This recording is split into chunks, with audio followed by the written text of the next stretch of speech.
Hello everyone, how are we all doing this evening? Hope we're doing very well. I am very sorry that we're late. We had quite the time setting up a virtual camera for Discord and OBS, which it is what it is, but thank you to everyone for being patient. There's a dog barking outside. Immediately distracted. But yeah, so this is the 8th Wanted Streaming podcast.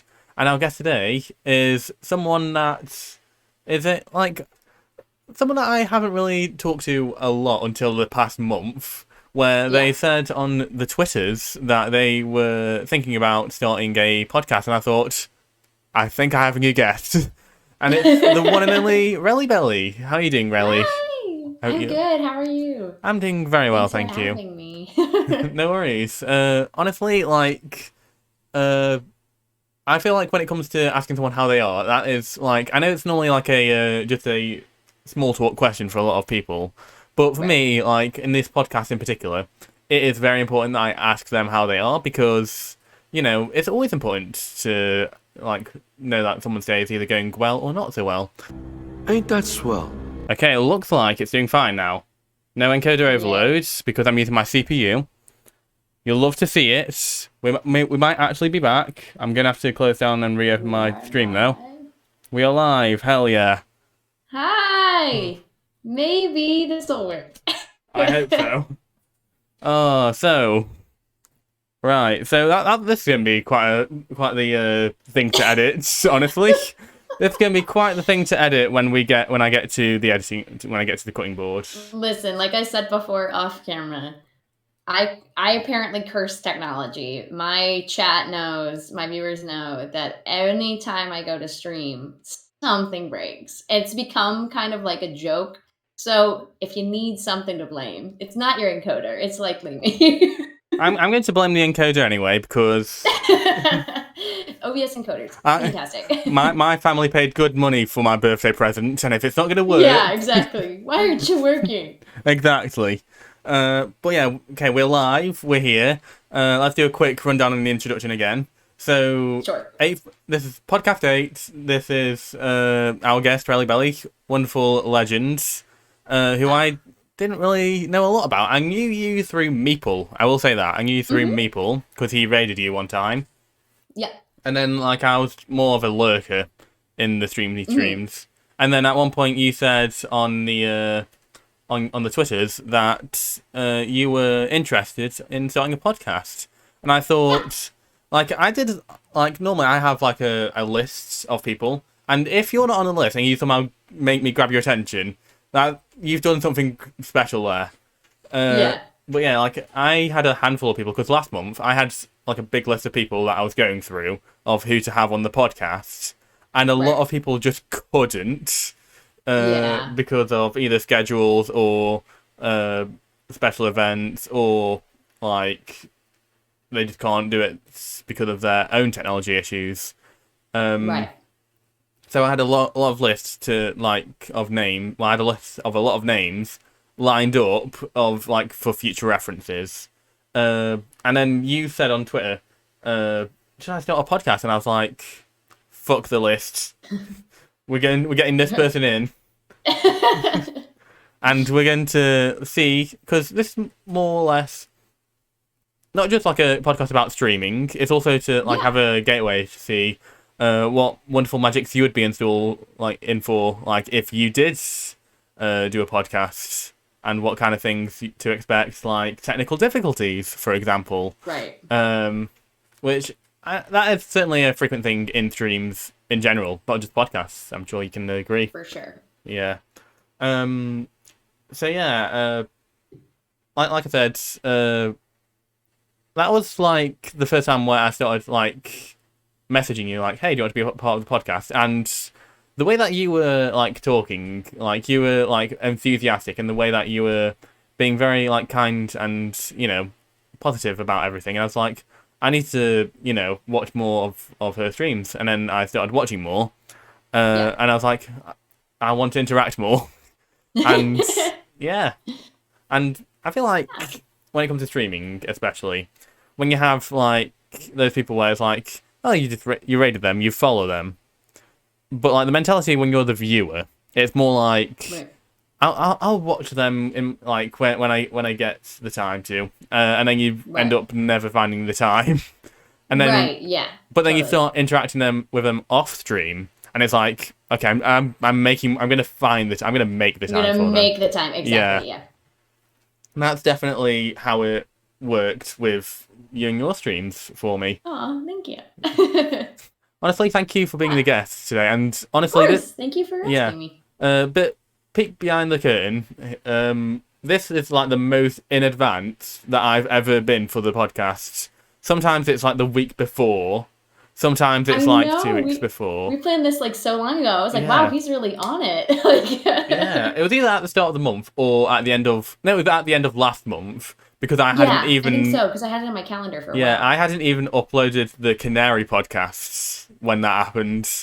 Oh, yeah. Mm-hmm. And it was a load of fun doing that podcast. And so, like, I was like, well, I can't... How do I top that? How do I top that? And I was like... And then, like, the way to top a podcast where you have guests on is to just find someone who is also an awesome person in their own way. And I feel like... Thank you, Stream Elements. Speaking of awesome people, thank you, Stream Elements. Yeah, when it comes to you, like one thing that I didn't learn until like after I started talking to you is that you did voice acting. Yes. So, do you want to talk a bit about that? Sure. I kind of I've always loved acting since I was a kid, but I really fell in love with voice acting during the pandemic.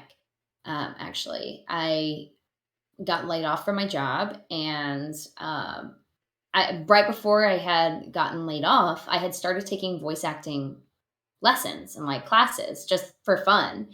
And I fell into it really hard, and it I had multiple people come up to me um, and say like, "Hey, you could do this. You know, you could pursue this."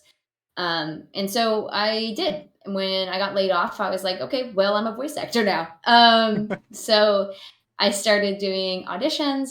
Essentially, what I do is I use things like Upwork, Voice 123, those types of pay to play websites, and people put on there like clients are looking for voice actors, and I send in my demo reel, I send in auditions, and if they like me, they invite me to the project. If they don't, then they ignore me and never hear from me again. But yeah, I started doing that. I've done a few different things. I've done mainly like corporate internal things, but I've done a few YouTube videos. It's been very interesting to try and incorporate that into Twitch because I don't use my real name Yeah. and I would rather not. So I can't really share those things to my general like public, I guess. Yeah.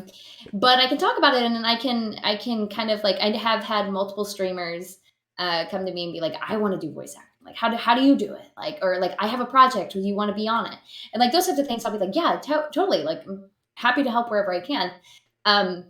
But I kind of try to incorporate my voice acting into my channel as much as I can. So like, for example, for my redeems, some of my channel points, I have like different accents that I'll do or like different goofy voices.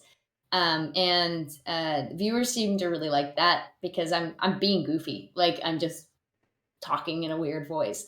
Um, a popular one is I'll do an uwu. Oh yeah. And everyone always requests that. So that one's a fun one. I have like a Valley Girl accent, a Southern accent, a couple cartoon voices like Miss Minutes from Loki, and I do a really bad Carl Weezer from Jimmy Neutron. So like those types of things, it's really fun for me to do, and also it kind of helps me practice my voice acting a little bit and gets me more comfortable just drop of a hat being silly in front of people. So yeah, I mean, essentially, Yeah. I've been voice acting on and off for about 2 years now. So I'm still a baby, but Yeah. I continually try to take classes, and Twitch has helped me a lot in my confidence and my, like I said, just being able to turn it on and off, Oh yeah. which makes it a little bit easier. Good point, I think Nabby. that's that. That's a popular thing on the Twitch, isn't it? Oh really? You had someone Yeah. doing uwu? Just everyone doing Was it uwu. as good as mine though? I'll have to hear it right now. Okay. Uwu. Oh. Now I've got to make a choice now, haven't I? Shit. Well, chat, how was that? Was that good? Was that better? Certainly 10 out of 10. 10 out of 10? Yeah. I'll take it. Yeah. Okay, you'll take it. Okay, I don't have to pick between the two. Good. You don't have to pick it between the two. I Good. was just messing around. Yeah. They're both good, I'm sure. Yeah. Honestly, voice acting and streaming certainly have a lot of similarities. Like the way that you said, basically after getting laid off, fuck it, I'll be a voice actor, or fuck it, I'm a voice actor now. That was basically like during the pandemic, a lot of people being like, fuck it, I'm streaming. Yeah. Like a lot of people. Oh, that's when I started streaming too. Yeah. Same. Like, I started like in October of 2020, so a bit late to the party. But also, it was like, fuck it, what else am I going to do? And at first, I told absolutely no one. Like, I didn't tell my friends. My family still don't know what my Twitch name is, and I would have Oh, really? I would have it no other way. That's fair. That's fair. Yeah. But yeah. And I think like you say that you got speaking. You can do a southern accent. Fucking hell, I need to get my head in the game. Yeah, and on my channel, I've got a thing called Cowboy Chris, where I have to do a cowboy voice, more like Arthur Morgan from Red Dead 2. Yes, yes. Yeah. That's when it started. That's when I started doing like the. Yeah. Well, I should know my differences between the southern accent and the western accent. Yeah. I kind of loop them in together, which is kind of sad because I'm from the South, so I should know the differences. Just do your own voice. There you go. Yeah. Yeah. So my southern accent is very similar to my western accent. But it was when I was playing Red Dead that I started doing the western accent because people really wanted to hear it. Like, can you fucking fuck off, dude? Yeah. Yeah. The little, like, the gruff, like... Why do we have to talk that full marker? It's just fun. And it's the reason why I got a cowboy hat as well. Like, I may as well show it. I've shown it before. I ain't afraid to show it again.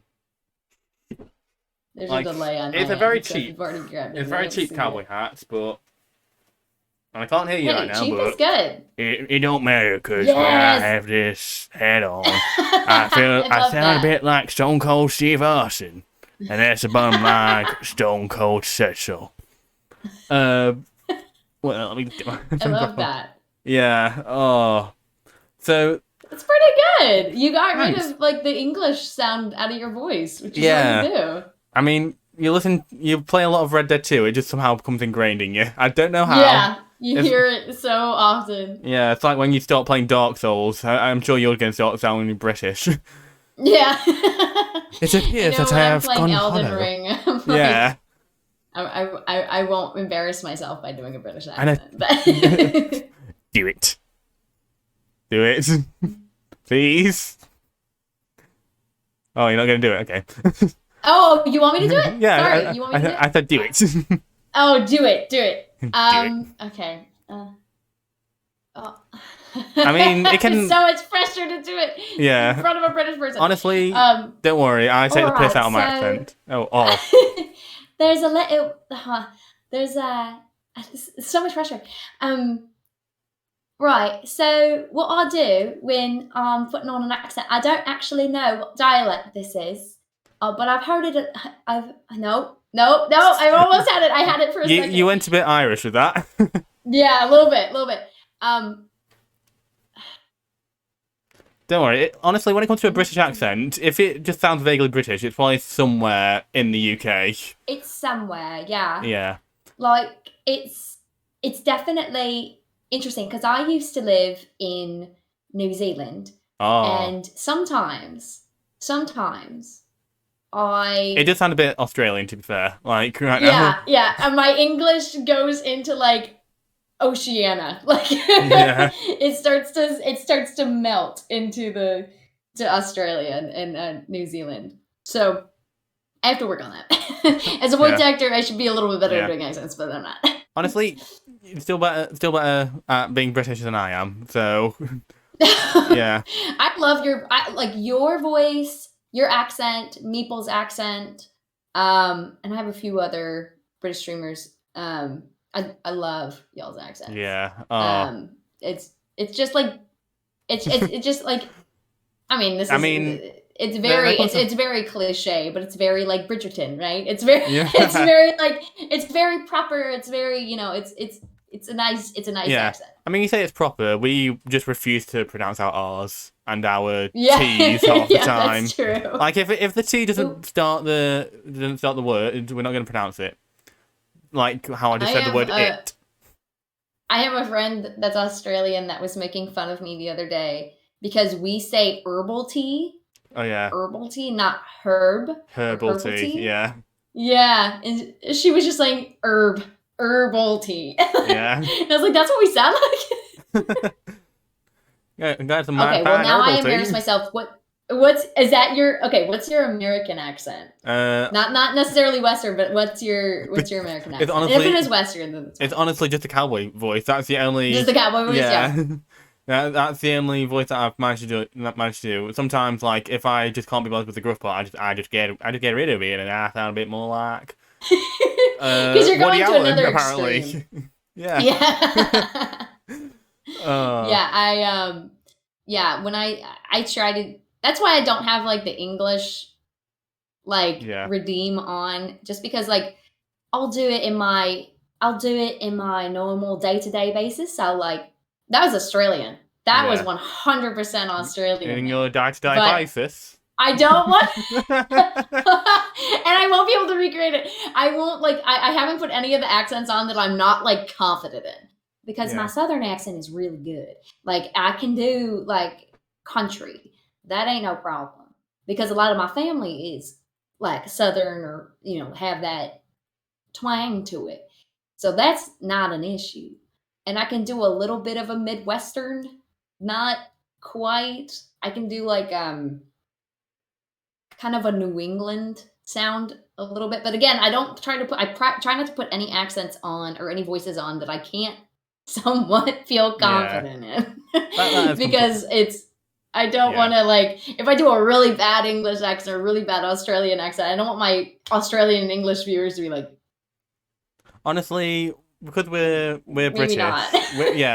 Honestly, I wouldn't be offended. Like if a British person is offended by your accent, then it's just that they can't take a joke. Because honestly, the majority of the UK would be like they would probably just laugh, like either at amazement of how good it is, or if it does like slowly go to a different part of the UK, they'll probably just be like, oh, you're from Dudley, mate.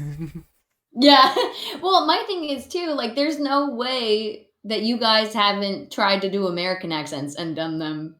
Yeah, I mean, for what you've heard on TV. So it's and it's funny. Yeah. When my Australian friend does Rick Grimes. And she was so funny. She was saying something.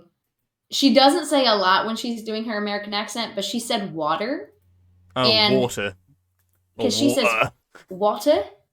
That's what she says. And so she was like water. Yeah. And I was like, that's not what we sound like, surely. I mean, but yeah, water. Yeah. That's how you say it. It's to us. Water. Water. That's pretty good. Yeah, water. Yeah, water. It's funny too, because all across the United States, we say it differently. We have such a massive country that there's so many different, and this is the same in England, I know, but they're different dialects. We are the pocket-sized America. Yeah, exactly. It's there's so many different pockets and dialects. Water, we could say that's how we do it in South. Water. But I know that people in Pennsylvania, like I have a friend from Pennsylvania, and she says water. Yeah. Water. Honestly, I'm thinking about this She pronounces the like T. the nursery rhyme Jack and Jill went up the hill to get a pail of water. Now, Water. yeah, water. But water, mate. It's Tuesday. Yeah, yeah, water. Just so aggressive with it. Yeah. I kind of just imagine like Arthur Morgan doing that. Jack and Jill went up the hill to get a pail of water. Jack, That's Jack good, fell yeah. down and broke his crown, and Jill came tumbling after. After. I've had about almost 2 years Yeah, of that. it's. Oh, Boog says, in the meantime, me. Hairball tea. Hairball tea. Because Boog is French. Oh yeah. So Oh. I Wee don't know that buckets? I've ever heard you speak, Boog. Yeah. Maybe I know. I have, but I know don't that think I Photo Sunny and Sean Hutchie Mhm. have both done French accent because Sean has this channel point redemption called Wee Wee Baguettes where they try to speak French for like a certain amount of time. And seeing both of them like speak French was like, in my opinion, it was hilarious because it's like whenever Right. you hear someone who's not from a country try to get the accent of that country, like it's just like imagine someone trying to speak Canadian like who is not from Canada. Yeah. And they'll go for the most over-the-top Canadian accent there is. Right. But like when you Exactly. go to Canada, it's like they're not that over the top for the most part. It's like Right. yeah, it's not like It's really not. Yeah. I mean, you have to like go deep in rural Canada to like Yeah. even hear like the A's, you know? Like Yeah. no one I mean, I think Minnesota and the other parts of the Midwest sound have way stronger accents than people I know in Canada. I know that so like my family, some of my family are from the Midwest. And when they talk, they kind of have like a when they say the car Oh, a car. or like Yeah. car and Car. we're gonna go to the mall Yeah. and hamburger. Oh yeah. Like, you know, like it's Yeah. just it's very different. Well, I love. But because my family is split, Yeah. like I grew up, I was raised in the South, but my parents are from the Midwest. So my voice is pretty neutral actually. So you can't really hear an Yeah. accent. You hear American, right? I But hear American. I mean, Yeah. And yeah, but but it's knowing not me, like- I would have been like, it could be Canadian though. It could be Canadian. Like that's you're right, because yeah. it's not like an extreme. Like you have Yeah. like the South, but you also have the Midwest. And also And with then you other have, like- countries that don't speak English, they will Right. learn from like an American translator for the most part. Yeah. And so they'll have an American accent whenever they speak English. Right. And like TV is a big one too. Yeah. So like you have people talking like if they're watching like American reality TV, like I don't know, like something that's set in like California, then suddenly The Big Bang everyone Theory. talks like this, you know, like Yeah. and so they think that that's the American accent. Yeah. It's like everybody just has like this really bad vocal fry. Like the most And- like teenage girl, high school accents. Exactly. Yeah. Exactly. Um, Which is, a lot of people do talk like that, but Yeah. it's not widespread. It's pretty localized, actually. yeah, exactly. And especially because, you know, it's in California, Hollywood, so you would get it. You would more likely get it from there than any other part of America. Exactly. Yeah, and one thing that I love, like, one of my favorite actors is Andrew Lincoln, who plays Rick Grimes Okay. in The Walking Dead, who is British. Oh, yes. But also, because he's British, he has to do an American. Right. Yeah. He did a crazy accent. It's like, yeah. Coral! And then, Coral. like, that I became- remember that was yeah. such a big meme for so Yeah. long. Because Oh. he couldn't get he nailed the accent like Yeah. 98% of the time. And then, Coral! Yeah, he just Coral! Yeah, Well, and, because it would kind of make sense if he was from the. I mean, it kind of makes sense. Like they're from Georgia, right? yeah. So Georgia has a very thick accent, like very. Like there's this drawl that kind of sounds like sap or something Yeah. like on a tree. Like it's just very deep and very like it's a lot slower. Yeah. So Carl, you could probably Yeah. swing it. It probably makes sense, but it sounded so funny. And then, like, coming from when you him. see the behind the scenes, you hear someone like Jeffrey Dean Morgan be like trying to impersonate Rick Grimes, he says Coral. Yeah. And then, like, it becomes a GIF where it's like just Right. that his crying face going Coral Right. in like the Coral. background being an ocean, and like Right. it's just like that's the magic of not being from a country and trying to do the accent. Like Yeah. you can become even you can become a meme. Yeah, exactly. Yeah. And yeah, like I feel like when it comes to going back to voice acting in that sense, when you hear like someone like I'm pretty sure like if you've watched Outside Extra, who are like these wonderful British YouTubers, they like one of the members of that team called Ellen, really likes Kingdom of Amalur.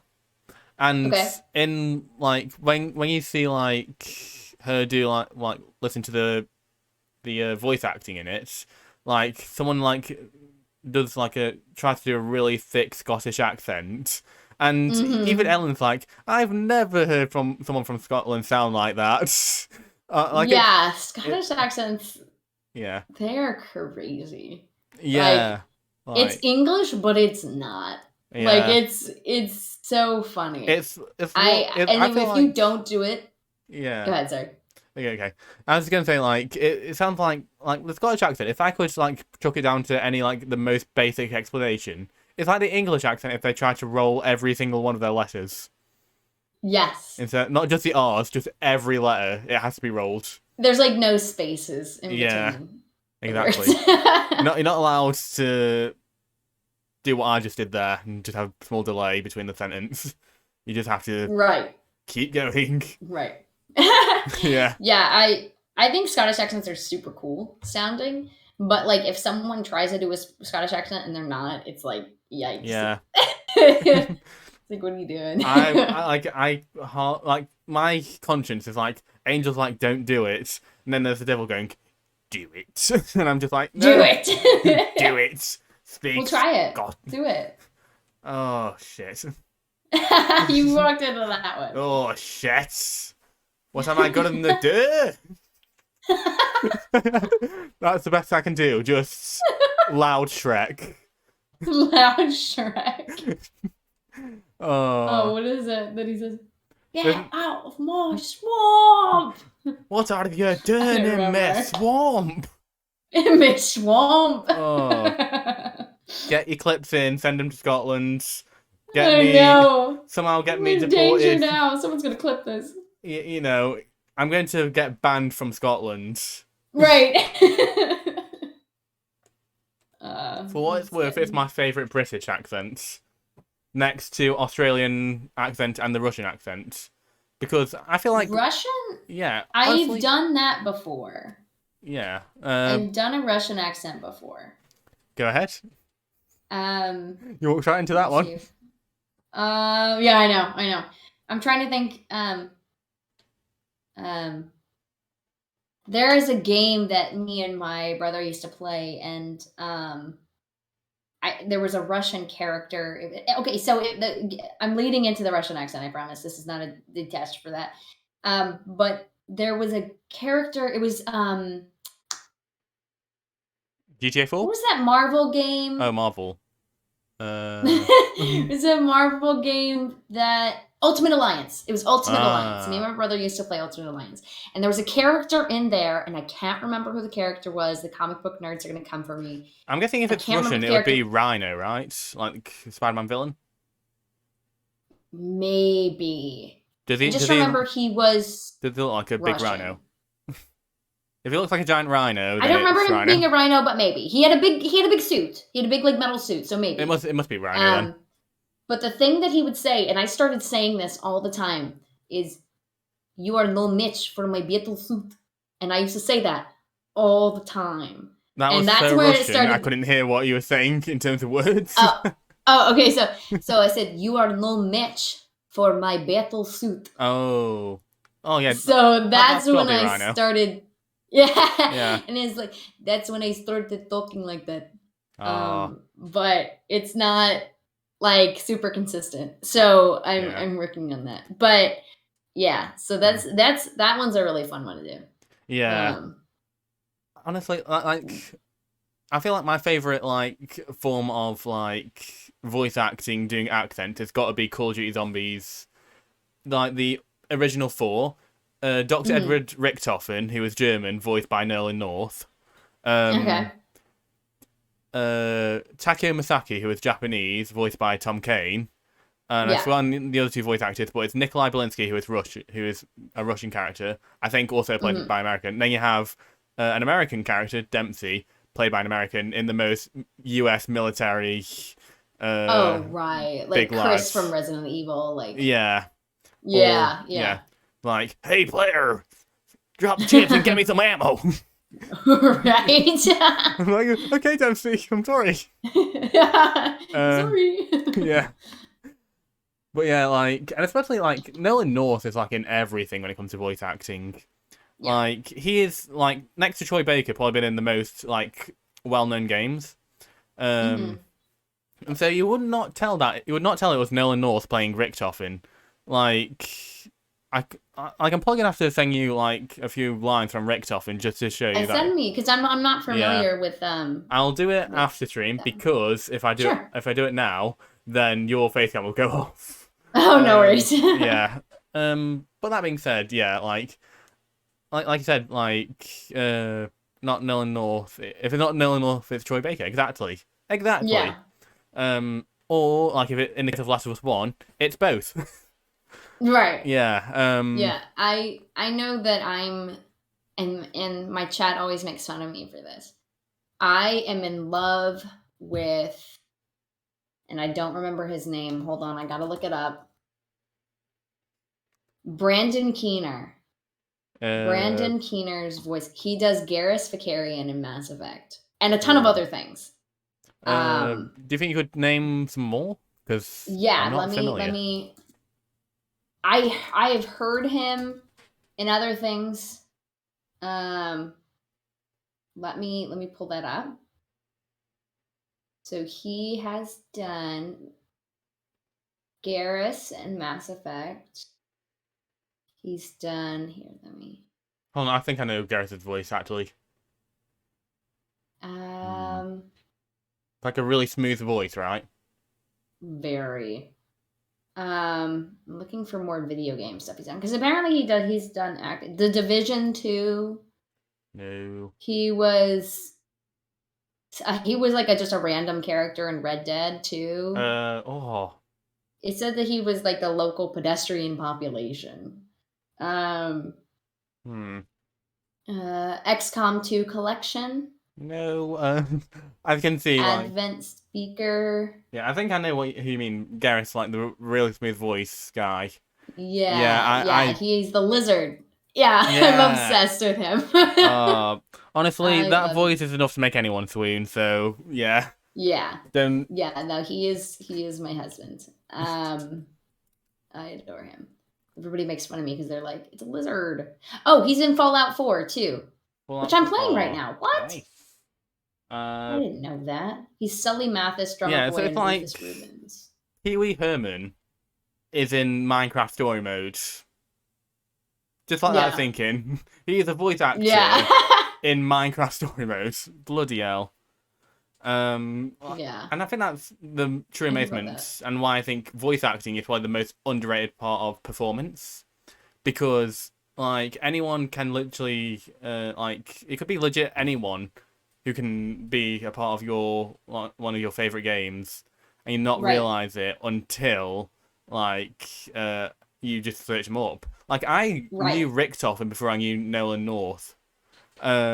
I didn't realize how well known Nolan North was Yeah. until I saw like him in a bunch of stuff, and then I saw like his biography, and it was like Call of Duty Zombies. I was like, what?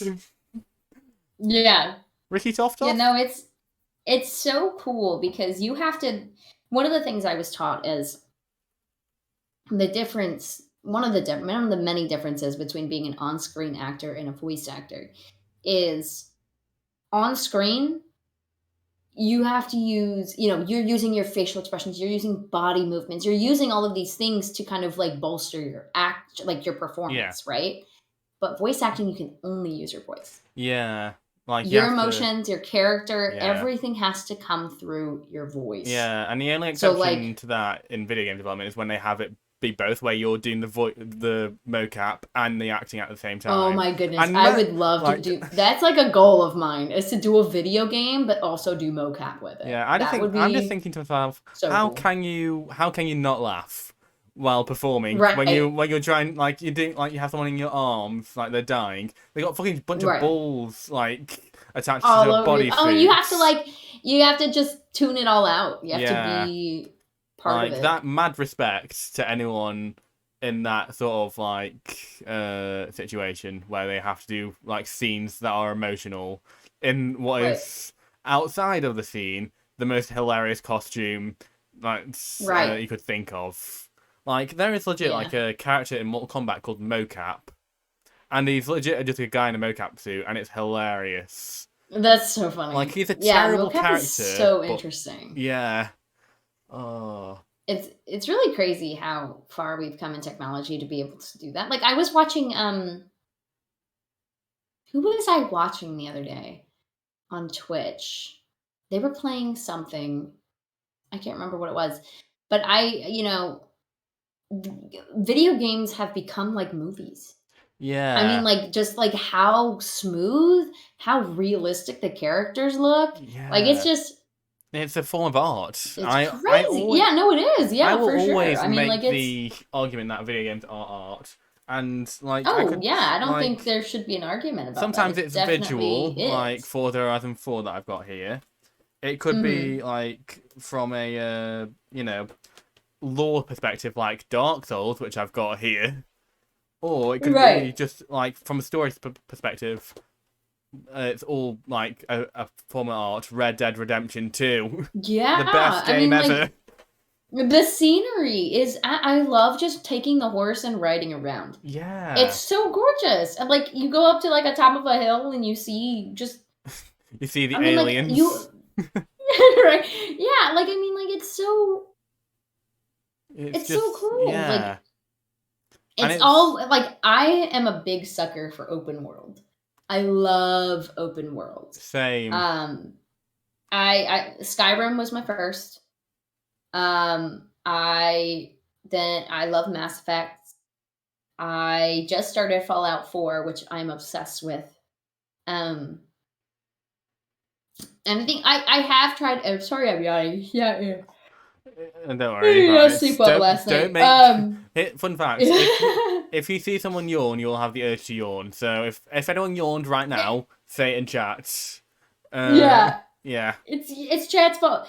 My chat always makes fun of me because we have a yawn command because of how often I yawn. Which makes me yawn more. Oh my god. Oh, that one got bug.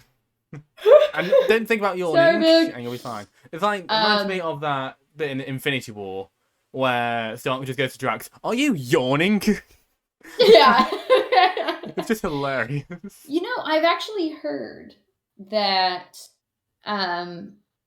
yawning is like a signal of empathy. So I don't know how accurate this is or how scientific, but essentially if you see someone yawn and you yawn, yeah, I'm about to yawn again just talking about it. Bite your teeth. It's like you have high empathy if you react like that. So that just means I'm like super empathetic. Yeah. Honestly, I've been like, because we've been talking about like that word. I'm feeling it right now. I'm trying not to. I know. I'm like so trying not to. There's also a weird thing I've talked about on my stream. I don't yawn during the day. Oh god. Yeah, because I don't yawn during the day until I'm on camera. And I think it has something to do with screens. Because it's like it must be like a social anxiety thing and a screen thing, because whenever I'm on Zoom, this was bad too. I used to be an online tutor and I would be on camera. And I would yawn all the time, and my students would think that they were boring me, and I was like, "It's not you. I'm just bad at this. Well, if you feel that way, Rellie, we can end the stream now. No! You're just gonna have to deal with me yawning. Yeah, I guess. But Yeah. I don't know what it is. So weird. Let's change the subject before you. Yes, please. Yeah. Oh Yeah, you're talking about like stuff. yeah, we were talking about open worlds. Yeah. I adore open world games. Like you said, your yeah, first was I tried Skyrim. Elden Ring. Yeah. Oh. Yes. Skyrim is my first major video game. It's Yeah. what got me into gaming. I mean, I loved it. How old were you I when love you it. So quick. first like got into gaming? So that's kind of hard because I played games as a kid, and so growing up, we had like a Wii. Well, first I had an Atari. Because my dad wanted one. So my dad got one, and then I played Pac-Man and Galaga, and Mappy was like our favorite. And then we moved up to a Wii, and me and my brother were obsessed with the Wii. I mean, we would play, Rock Band, Wii Sports Resort was like one of our favorites, Ultimate Alliance, all those types of games. Nothing felt better than beating the shit out of Mii's with a sword. Yeah. Oh my gosh, I loved that. That was me and my brothers. Like that was how we took our anger out on each other, right? we were just like playing all the sword games. But Ultimate Alliance, all the Lego games, all that stuff. And then I'm trying to stop. But I'm sorry. But then we moved. So I then went to college. And I didn't have anything, but me and my college roommate, Aurora Barora, you may know. Oh, yeah. She was really into video games. I mean, like hardcore. Like she was doing TF2. She was doing Portal. Like she was a gamer, but we played Minecraft together. So I started doing some stuff on PC, like on my little laptop, and I would do like Bioshock Infinite, TF2 with her, Minecraft, those types of games. And then when I would come home, my brother got an Xbox 360. So I would start playing Tomb Raider, Skyrim, those types of things. But I didn't actually discover Skyrim until I was dating this guy in college. And he took me to visit his brother. And my ex had to go do something for a day. And so it was just me and his older brother. And his older brother was like, "Do you want to play Skyrim?" And I was like, "I don't know what that is." And he like gave me the controller and set up a character profile for me. And I literally played for like 7 hours. God damn. Yeah, I mean that's how you start. Yeah, exactly. And I was like, "This is amazing. I don't know what type of game this is, but it's amazing." So fell in love after that. And then it was hard. I didn't have a console in college, so it was just whenever I went home. And then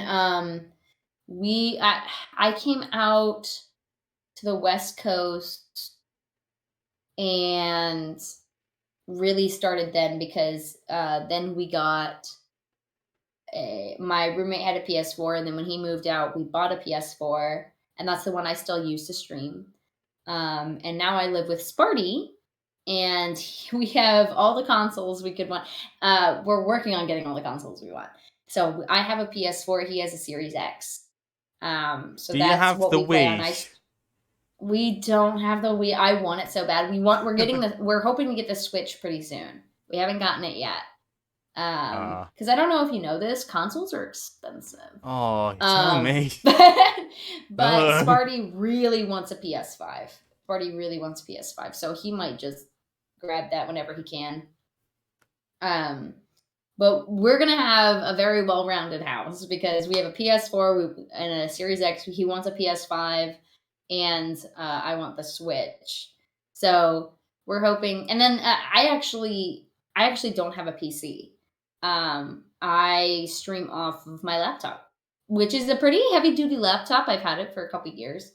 But it's a laptop. It's not a PC. So that's kind of like my next streaming goal is to be able to build a PC so I can have all the PC games, I think you've been in a couple of my horror streams. I want to be able to use Dixburg, I want to be able to engage with people in that way.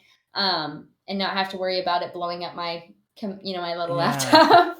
I mean, yeah, like fucking like the worst thing about building PCs though is that yeah, sooner or later it's going to become out of date, and you just have to keep updating it. right. And you're gonna have to Yeah. keep getting a new GPU, or there's a car going past, or Right. like you keep getting, like something that is just broken and you have to replace it, and you can't use the PC until it's back in. Right. And so like you're going to be putting a lot of money into it, and you're just like, Right, and that's why I haven't done it yet. Yeah. Because again, I don't know if you know this, PCs are expensive. Oh, trust me, they are. I know. Yeah, so yeah, I haven't done because I'm happy with what I'm doing right now. I mean, like I'm not in a rush. I just all of this happened in the last week. I think I mean you probably been on the streams before this, right? Yeah. So you saw the upgrade. Yeah. So I upgraded my webcam, my mic, my setup. I have my desk here. I added another camera, which I don't know. I mean, it's technically working. But yeah, it's, I mean, like that changed everything for me because it's like, okay, now I don't have to feel like I'm pushed to get a PC right now because I spent maybe $400 $500 and got all of this instead of spending $2,000 per Yeah. $2,000 at least and just getting the PC and still having all Yeah. these other issues. So I was just like, you know what, that it makes more sense for me to try and get some good deals and upgrade things as I can instead of pouring all of my money into a PC that I don't even know how to That is certainly operate yet. Yeah, and that's the one thing that I certainly say like mad respect to, because when it comes to streaming, it's like you have those choices of better PC or better setup. Right. And I can definitely hear the improvement between like your microphone before and Yeah. now. Like before you had a really nice microphone, but now it's even better because you got a new one. Yeah. And it gives me more room to breathe too because it's not a headset mic. Yeah. And that was So you're not like you're not trying to drink and you're just trying to avoid it or something like right, that. exactly. Yeah. Like I don't have to like move it out of the way and yeah. yeah, Like, this chair is brand new too. I got this one for Christmas, so this one's relatively new. Yeah, I mean, like, yeah. and the thing is, like, I think you remember my little office chair.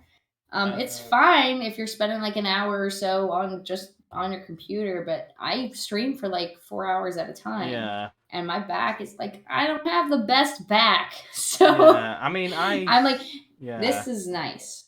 I can certainly agree with that, because before this, I had a very tiny office chair, like a one that doesn't even support your back. Like it's got like this, it's like that size, like the back of it, and the bottom of it is so uncomfortable. Like it legit, like this might be TMI, but I don't care. It legit left marks on my arse because of how uncomfortable it was. Like you could just see the pattern of it on the skin. Yeah, and it's just like fucking hell. That's my only complaint with this chair is that I do sweat more. I just sweat more because of the fabric. Yeah. Yeah. But that's really my only complaint. I mean, like, it's got a headrest. It's got lumbar support. I don't know if you can see it. Yeah. It's got lumbar support. And it was like $150, which is really good price. Yeah, this is like £80, which is like the equivalent of like $110, $120. So it's cheap. Mine's a bit cheaper, but it's still a lot better than what I had before. Exactly. And then, like, you don't have to spend like a ton of money to like just start upgrading. Like I have a few streamers that I love. So I was starting to look at their, like, in their panels on their channel, like what their setups are. Some of the stuff was crazy expensive, but they've been doing this a lot longer than me. So it's like, okay, they can. Exactly. They've had more income from Twitch. So like, some things I could swing, some things I couldn't. And it's like, don't stretch your means Yeah. to completely redo your setup with, like, there are other options, I guess is what I'm saying. Like, Yeah. this mic that I got, which I hope doesn't, I don't know if you can see it. It's the HyperX Quadcast. Yeah. But it's amazing, and I think this was $80, which is like, it's a little pricey, but it's a really good deal. It's really for good a mic, quality, for yeah. a professional And mic. here's the thing, like you say, like, you got a mic. My question is, does that have like just a standard normal stand? Like one that goes on the desk? This is, yes. Yeah. So here, I'm trying to. Sorry if this is loud. Don't worry. So it looks like this. Yeah, This is it looks a bit like a headphones. lava lamp, doesn't it? Yeah, exactly. It does look like a lava lamp. But this one, I know that there's one that you could pay more money for that changes colors. Yeah. But red is my, I don't know if you've noticed. Red your is my trademark color. So it's the reason why I've got the my border, Mario yeah. red right now. So it works for my brand. Yeah. And also, I thought about getting an arm and stuff, but I haven't needed it, and honestly, I don't even know where I'd put the arm. So that was another thing I didn't have to buy. And then the webcam I just got was it's a Logitech C920, I think. Which came out and cost about how much? It wasn't bad. It really wasn't. Because my webcam is only like 20 quid. Yeah. I mean, like, you didn't have to pay a stupid amount for a webcam, do you? My first one and the one that's the Skycam now. I think you've seen. I think the one I have so. up there. Yeah. That one was free because I got it for Christmas from a family member. So, but let me pull up. Yes. So the webcam that I have is the Logitech C920X HD, and it was $60. Damn, that is like certainly like a good deal for a camera. Yeah. And you've seen the difference. Yeah, you can see the difference between yours and mine pretty well. Bearing in mind, you do have better lighting than me, but still, like you. Well, yours is good though. Yeah. Yours is. I think lighting is the thing because your camera's really good. Yeah. I think you're right though. I think it's the lighting. Yeah. Which I've wrestled with the lighting, so it's not like this is a. And this is just like, here's the how thing. it is. This is the true magic of like audio. Is like how to make it like best is to have the microphone as close as possible. And so like before, like this is the same microphone as I used to have, but it was on just a similar stand to yours where I can only put it on the desk. Yeah. Now it's on a mic clamp. So for this specific brand, which is Rode, I can now. Oh, those are good. Yeah, it's like 20 to 30 quid, and like I can just really adjust the settings like of the microphone. Is it it a condenser mic? I don't. The Rodes are condenser mics, aren't they? It might be. I don't know. I can't remember. They're like the thin ones that kind of point straight at your face. I don't know. Would you count this as thin? It's not the thinnest I've seen. It's kind of hard to tell. Yeah. I think it is though. I think it is. Yeah. Like when you talk, I can only hear a little bit of background noise, which is good. And also that background noise is probably my fan, honestly. Well, yeah, you need the fan. Because I know you guys are burning up over it's only 16 degrees today. Well, right now. But this room gets hot because it's tiny. So a dumb American, and I only do Fahrenheit, so I don't know. So that'll be about somewhere in the 60s and 17s. Oh, that's not bad. You guys have been in the hundreds, right? So that's quite a drop. Yeah, like 102 at most. But mostly in the 90s. But you guys don't have the infrastructure to handle that kind of heat. Well, UK heating is designed to UK housing is designed to keep heat in. So I think just simply due to the region of the world, like it's probably similar in Canada where it's designed to keep heat in because it's usually cold, and so when it gets warm, it's unbearable for the most part. Right. Until you choose to bear it. That sucks. And even then, you don't have the choice because bloody. So you guys don't have any air conditioning at all?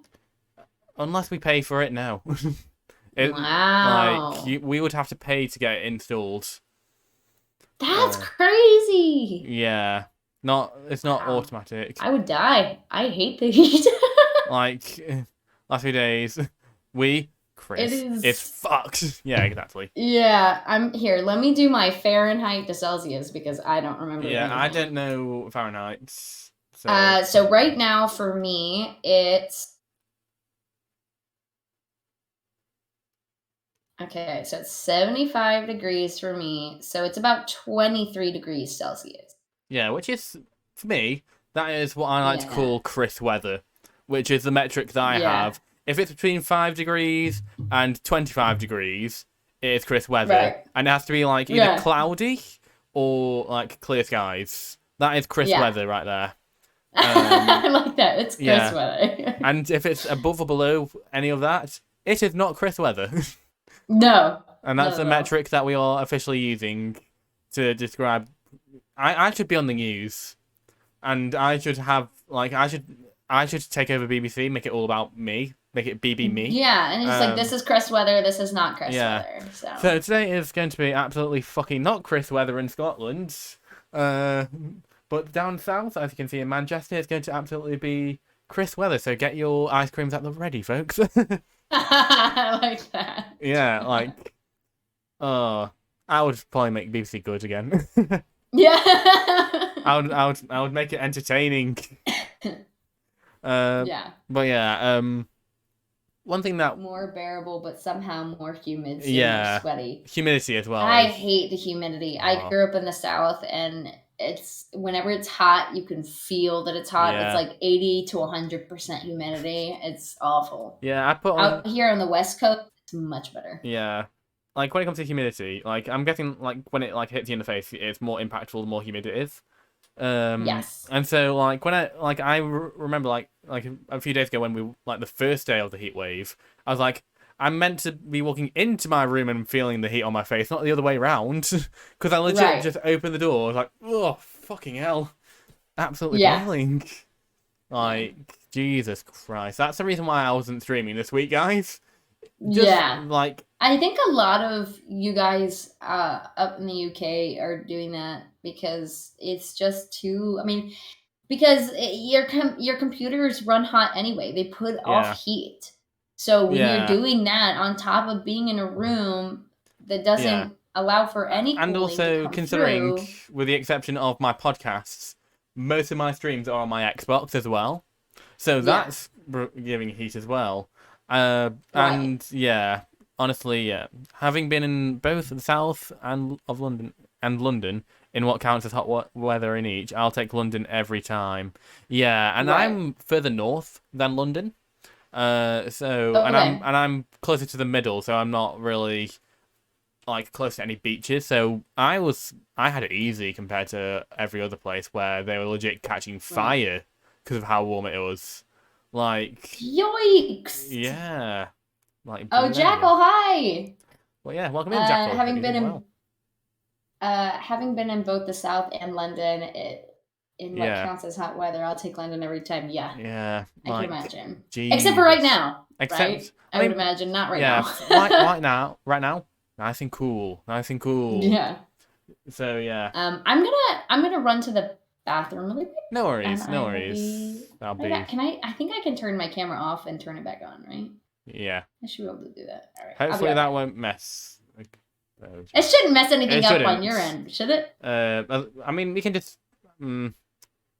Either way, like, I don't mind. I'll turn the cam off. Like, if it. Let me try it and then. Okay, I'm gonna try that and I'll try it back on. Turn it back on whenever. I've turned gas cam off, so you can just go. But yeah, back on. Did that work? Like that. Yeah, it works. Okay. Okay, great. You can All right, I'll be right back. Okay. But yeah, while we wait for Rellie to go on a bathroom break. I can't speak. Yeah, everyone check out Rellie. She is fucking delightful. Let's get a shout out in for her. yeah, like she has been doing some. Like she's a variety streamer, so she's been doing some horror games. She's also been doing some. Oh, what's it? I don't know what the other game she's been playing, but I just remember it being a pretty cool game. I think she's been playing some Cuphead as well. I don't want to say I'm wrong with that, but yeah. And you know what? The next question I'm going to ask her will be when she started streaming. So stay tuned for that when she comes back from her break. Also, guys, well, we've got this intermission, or this interlude. I don't know the word. I'm very close to 500 followers, so if we can get there by the end of August, I'm going to be doing a bit of a rebrand. For just a small one, but by the end of summer, if we can get to 500 followers, I would greatly appreciate it. We are like 17 followers off even, so if we could, that would be brilliant. Thank you. But yeah, and yeah, once again, like these are monthly podcasts, so from like now to next month, there'll be one more. Like this will be the podcast for this month, and then there'll be one for August, then one for September, October, and so on. I'll have a new guest each time, unless I get a returning guest, which is also very much possible. That being said, what else? Oh yeah, these videos, well, these podcasts also get uploaded to YouTube, so please check out my YouTube. Do I have the command up now? Yeah, so please check out my YouTube as well. I think that's my YouTube channel, so check it out. Look at the past podcasts that are on there, and please do give it a subscribe. I'll be greatly appreciated. And yeah, if you guys have any questions to ask Rellie, please put them in the chat. But yeah, so yeah. Yeah. Yeah. Thank you. There we go. I think And she's back. Shout out. Shout outs. outs. Yeah, shout outs. Yeah. Shout outs. Shout outs, yeah. Wonderful. But yeah, welcome back. Yeah, so I feel like I was just doing an interlude where we were talking about just everything, including me saying the next question I'm going to probably ask Rellie is when you started streaming, because you said that you started streaming in the pandemic. But when was that? Oh man. Okay, so I think I want to say it was like the late summer, early fall of 2020. I actually didn't even know much about Twitch at that point, but Aurora Barora, she is like my bestie from college. And she started streaming on Twitch because she loved games and she liked just like playing Sims and stuff like that. So she started doing it, and I was watching her, and I was like, "This is really cool. This is really cool. I could do this." So I started, and I was just doing things like Among Us and stuff like that, and after a while, it just wasn't. I wasn't really being consistent with it. I wasn't trying to do anything. I wasn't getting any viewers. So I was like, you know what? I'm just gonna put this on the back burner for now. And then I picked it back up again, and I just started having fun with it. I wasn't using a face cam. I just decided to play Red Dead or play Stranded or anything that made me happy. I just did it. And if people came to talk, they came to talk. And if they didn't, they didn't. And that really started working for me. And so I hit affiliates. I was on and off for a while. But I really started hitting my stride again fall of last year. So around October, I think I hit affiliate. So that was really exciting. That was really fun. I really enjoyed that. We had like an 8-hour fun affiliate stream, and then yeah, I think I'm just about at 400 followers. So that's really Yeah, exciting. I think you're like so. Yeah, wonderful. You're like I said that I'm like slowly closing in on 500 followers. So yeah, you've been doing incredibly well for yourself to Thank you. reach affiliates, and then manage to within like a span of how long? About 9 to 10 months, basically be on par with me in terms of that numbers. Not like numbers matter, but you've been doing like Right. And yeah, I think the big thing for me is I stopped focusing on the numbers, and then shit just started happening for me. And it was like, yeah, because people, when you focus on all the numbers and you focus on the stats, like I totally understand why it's important to have those numbers sometimes for your goals and for your own, like, yeah, oh, I'm doing better than I was, the personal goals aside. yeah, When you stop focusing on the numbers, people can tell when you're just trying to get more followers and you're not yeah, engaging with the community that you have. I mean, yeah, people can tell. So I stopped worrying about that. I just started talking in people's streams, not to look for support, but just enjoying them, enjoying their streams. Um, for the LOL, who's your favorite mod? So Boog is a mod in my yeah. stream. I think the correct answer to that is Meeple. Well, I have all my mods are wonderful. Meeple, Boog, Justin Bragg, Aurora Barora, David, who's also known as E. I really hope I didn't miss anyone because that'd be embarrassing. But I think that's all of them. They're all incredible. They're all incredible. Aurora Barora was my first mod. She was my first sub. She was my first everything. But if you get, can I give her a shout out? Would that be okay? Absolutely. Yeah. Aurora. I know I gave her a shout. Yeah. Well, Perfect. about earlier, Amazing. and I was like, Thank you. did I get it right? And then because you were in the middle of the conversation, and I got it right, I was like, yes. Yeah, you got it. Um, More serious question. You're a voice actor, so you're using your voice a lot. My question is, speaking of voice, have you ever thought about singing for fun as a career? Yes. Not for a career. I'm not that good. But are you I sure? adore singing. I mean, Adore singing. I do, I do bar karaoke. And I sing in the oh, shower and I sing all the time.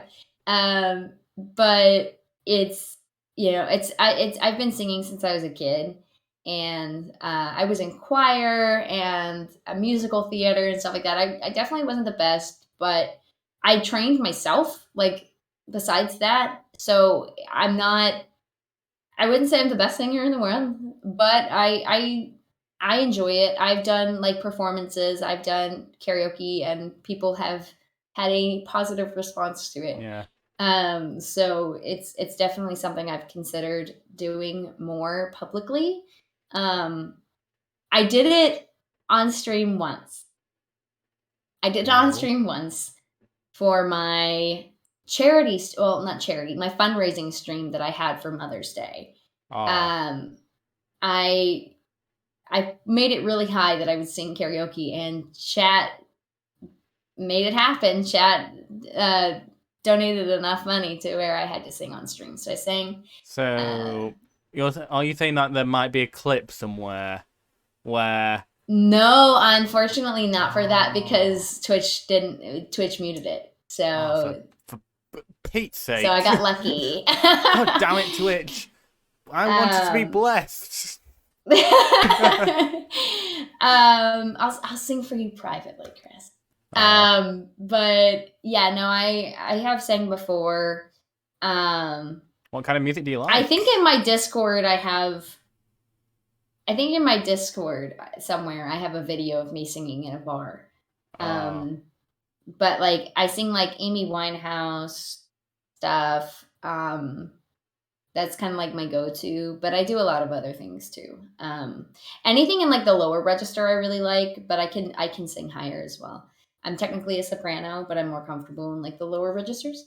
yeah. Um, but yeah, I don't know. That's Yeah. one of those things I love doing. I absolutely love doing, but it's still so nerve-wracking to do. Yeah, I can only Because imagine. you want to, I yeah, am because the it's opposite. so different. Like I hate me singing because I mean you can probably tell from my voice I've got a lisp, and so Hmm. singing is a bit of a nightmare. And also, I'm a bit tone deaf That's as fair. well. Like I feel like I'm a little bit tone Ah. deaf. Like I can, Well, I think being tone deaf is probably more yeah, of the issue than a lisp because there are plenty of singers out there that have like speech impediments or lisps or things yeah. like that, and they are able to sound like. There's a guy on TikTok, and I don't remember his name, but he is a professional singer. But when he talks, he has a lisp. Yeah. But you can't hear it in the songs. Like, you can't... You can't hear I it in don't the know if songs, but you can hear it. Like, that's the problem with me. Like, you can hear it if I were to sing. Like, oh, you can hear it? Like, if I I were don't think to... that's necessarily bad, though. Yeah, I know, but, like, whenever I hear it, it's more of a self-criticism. Yeah, that's fair. Like... I will say for the longest time, I've hated my voice. It wasn't until Yeah. I started getting into voice acting that I started to appreciate my voice. Yeah. For a long time. Yeah. I certainly understand why you would not like your voice, because a lot of people don't like their own voice. Yeah. But like, from me to you, you have a very lovely voice. Thank you. Like, I mean, you're a voice actor as well. Like, I've heard your accents, and honestly, they just sound really lovely. Like, Thank you. like sometimes, yeah, it's, I will laugh, but also like I'm also like have a little bit of awe about it. Oh, thank you. I appreciate that. It's been a very interesting journey because and it was wonderful. Boo, thank you. Yeah. I don't feel like it was, but thank you so much for saying that. Valerie was magical. I did sing Valerie. Oh. But no, it's been an interesting journey because for so long I loved singing and I loved talking, but I couldn't stand the sound of my voice. And so when I started doing voice acting and people were like, wow, your voice is really cool, I was like, I guess I have to start thinking of my voice in that way. And when I made that mental shift, and it started with external validation, right? I mean, if somebody keeps telling you you're good at something, you're going to start believing it. Which is unfortunate because if that goes the other way around, right? Like if somebody says you're not good at something, then it sticks in your head. So striking that balance of being like, okay, people are saying that, but are they just gassing me up? Like, are they just saying that? Like, and it's like, oh, you're just saying that, and then it's like, because you just doubt yourself. Right. Thank you, Boog. And sometimes, having a bit of self-doubt can be the reason why you fail sometimes. Right. And that's why. And that's why, like, in the past, I have choked up singing. And it is humiliating. Yeah. It is absolutely humiliating. And now I do a little bit better now because I'm in controlled environments. Like just going to the bar and singing bar karaoke, think about it. Like your audience is drunk. They're going to hype you up regardless. And so are you sometimes, right? So like they're going to hype you up regardless. But I remember there was this one time I went with my friend to a bar, and do you know the movie A Star Is Born? I've heard of it. With Gaga and Bradley Cooper, the remake. So I've never seen it, but my friend was a big fan. But I loved the song "Shallow" that they sing. Love it. And so we're sitting at the bar, and my friend is like, we're here for karaoke. We should do that song together. And I'm like, no. And he's like, no, you're really good. We should sing that song together. So I said, okay, but I need a shot of whiskey. And he looks at me and he's like, you sure you haven't seen the movie? Because apparently there's a scene where he convinces her to sing with him in a bar, but she won't do it until she's had a shot. Oh my God. I was like, wait, what? He's like, no, this is exactly the scene. We're living it right now. So he got me up on stage to do it. And everybody in the bar was kind of like sitting down. And then when we started singing, everybody came up to the stage. And I was like, what's happening right now? Hello there. And the whole bar was cheering and singing along. And when there's a high note in there that she hits, where she comes in, and I hit it, and the whole bar just erupted. I was like, is this what it's like to get validation from your singing? Yeah. Because I had experiences in the past where I just was so embarrassed. Like, I was just so embarrassed because I was pushing myself to do songs that I wasn't comfortable with in audiences that were not. I mean, granted, all of this was in high school, and high school kids are really mean, right? Yeah. I mean, but now that I'm an adult, right? Kids are mean anyway. So, but now that I'm an adult and I've kind of figured out where my vocal range sits naturally. Yeah. I'm able to feel more comfortable, and I know what songs sound good, and I know which ones don't. That kind of thing is like, okay, the pressure is off. Even if you're the worst singer in the world, you're good at bar karaoke because no one Yeah. cares. No one cares. But if you're good, people came up to me afterwards and they were like, "Oh my God, are you a singer? Like, oh my God, you're incredible." And I was like, I have never gotten this much validation from singing before. That is Like, the granted, of nicest. course, it's bar, it's Yeah. casual, people are drunk. But that is one of the things I started loving to do was do bar karaoke because Yeah. I was just, it was a casual environment. I didn't have to sing if I didn't want to. And it was just, Yeah. I just No loved it. expectations, and yet you still. None. Yeah. And Yeah. So that's the I would nicest say, thing that I've heard. yeah. Like, out of all the stories that I've heard, that is hands down the nicest one, the most wholesome one that I've ever heard. It's very interesting because you get in your head so much about certain things. Like I remember I actually sang again, high school kids, right? I sang a solo at my high school graduation in front of hundreds of people and maybe like 1,000. I'm not really sure. And I choked. I choked, Yeah. and no one else said anything about it. Everyone told me I was really good, but I was really upset Yeah. with myself. To this day, I won't watch that video back because Yeah. of how humiliating it felt. And, you know, it's been a long time since then. And I think about that and I'm like, the reason I choked is because I let my anxiety take over.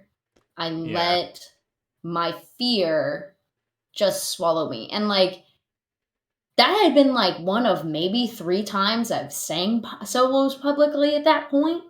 Um, and the before that it was in theater, and usually the audiences that would come to the theater were fans, well, not fans, were friends and family. And And fans. Let's not. They were there. I had so many. They became Well, fans then.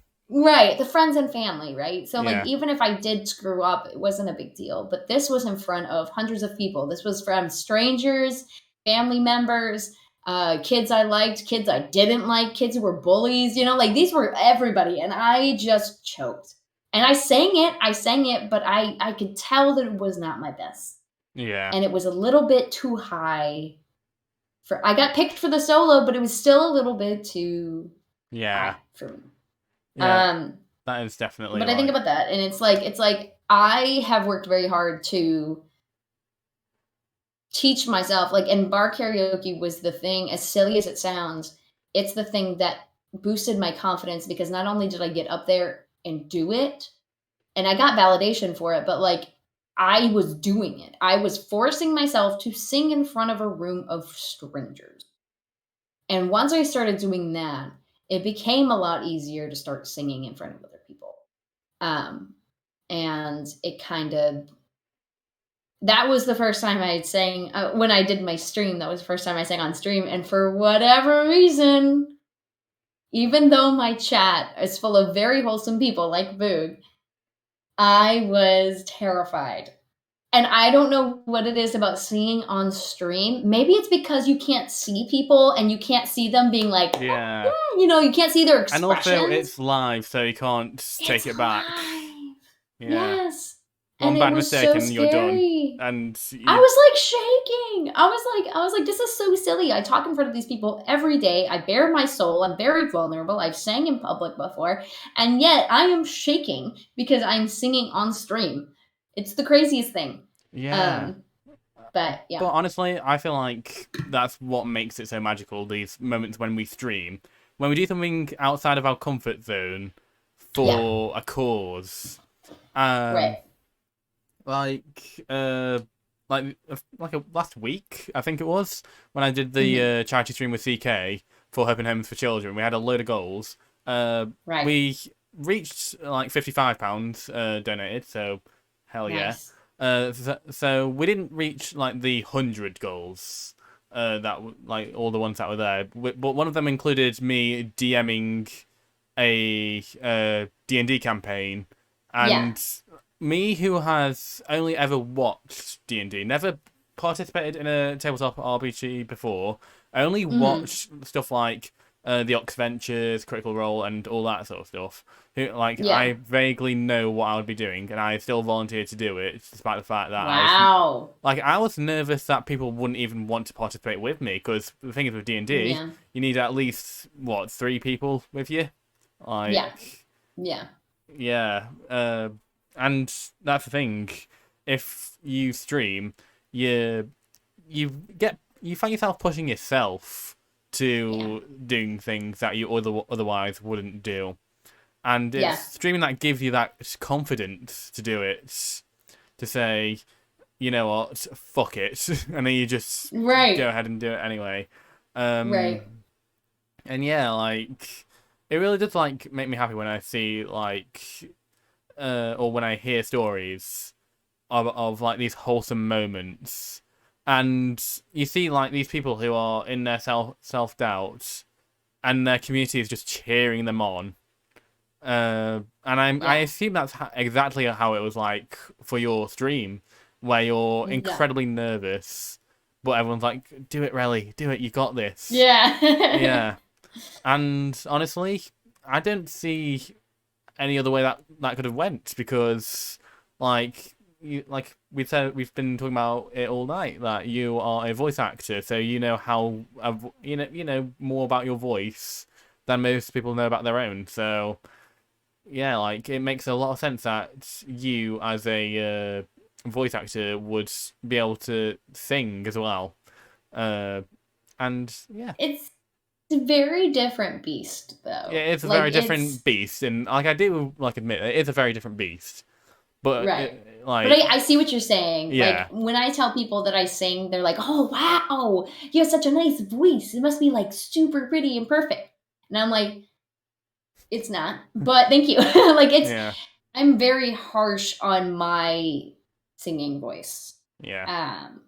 I mean, at the end of the day, we are our own worst critic, right? Exactly right. So, exactly right. Honestly, I feel like the way that to go about it is that, yeah, you can always criticize what you do. It can be something like voice acting, singing, streaming. You can criticize that all you want. But like, as long as you can see where you went right, there's no problem with talking about where you went wrong as well. It's you know, and I feel like, you talk about how like, when it came to bar karaoke, how that was a lot easier for you than singing in front of people because there was no expectations. And streaming is very similar in that sense, that you will be put under more pressure if you put your own expectations on there. You expect people to show up, or you expect chats to go off, or you expect you have to just get rid of your expectations. Yeah, you just expect nothing. You have to just go in expect nothing. And that's why, like, I always, like, whenever people say, like, stream this game or stream that game, just like, I'll just stream what I want. How about that? Yeah. If I want to... for sure. Yeah. I mean, if people, like, if you ask for suggestions, that's one thing.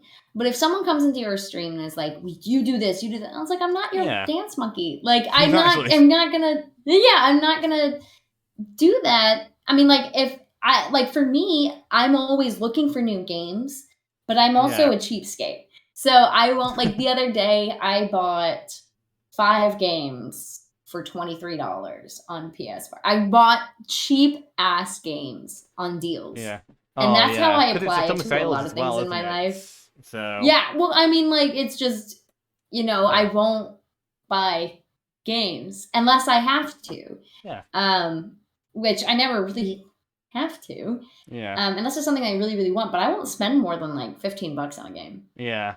And you said earlier, you were having like Elden Ring as one of your like suggestions of what you might play. So Elden Ring is interesting because I am not the type of I tell people I'm more of a streamer than a gamer. Yeah.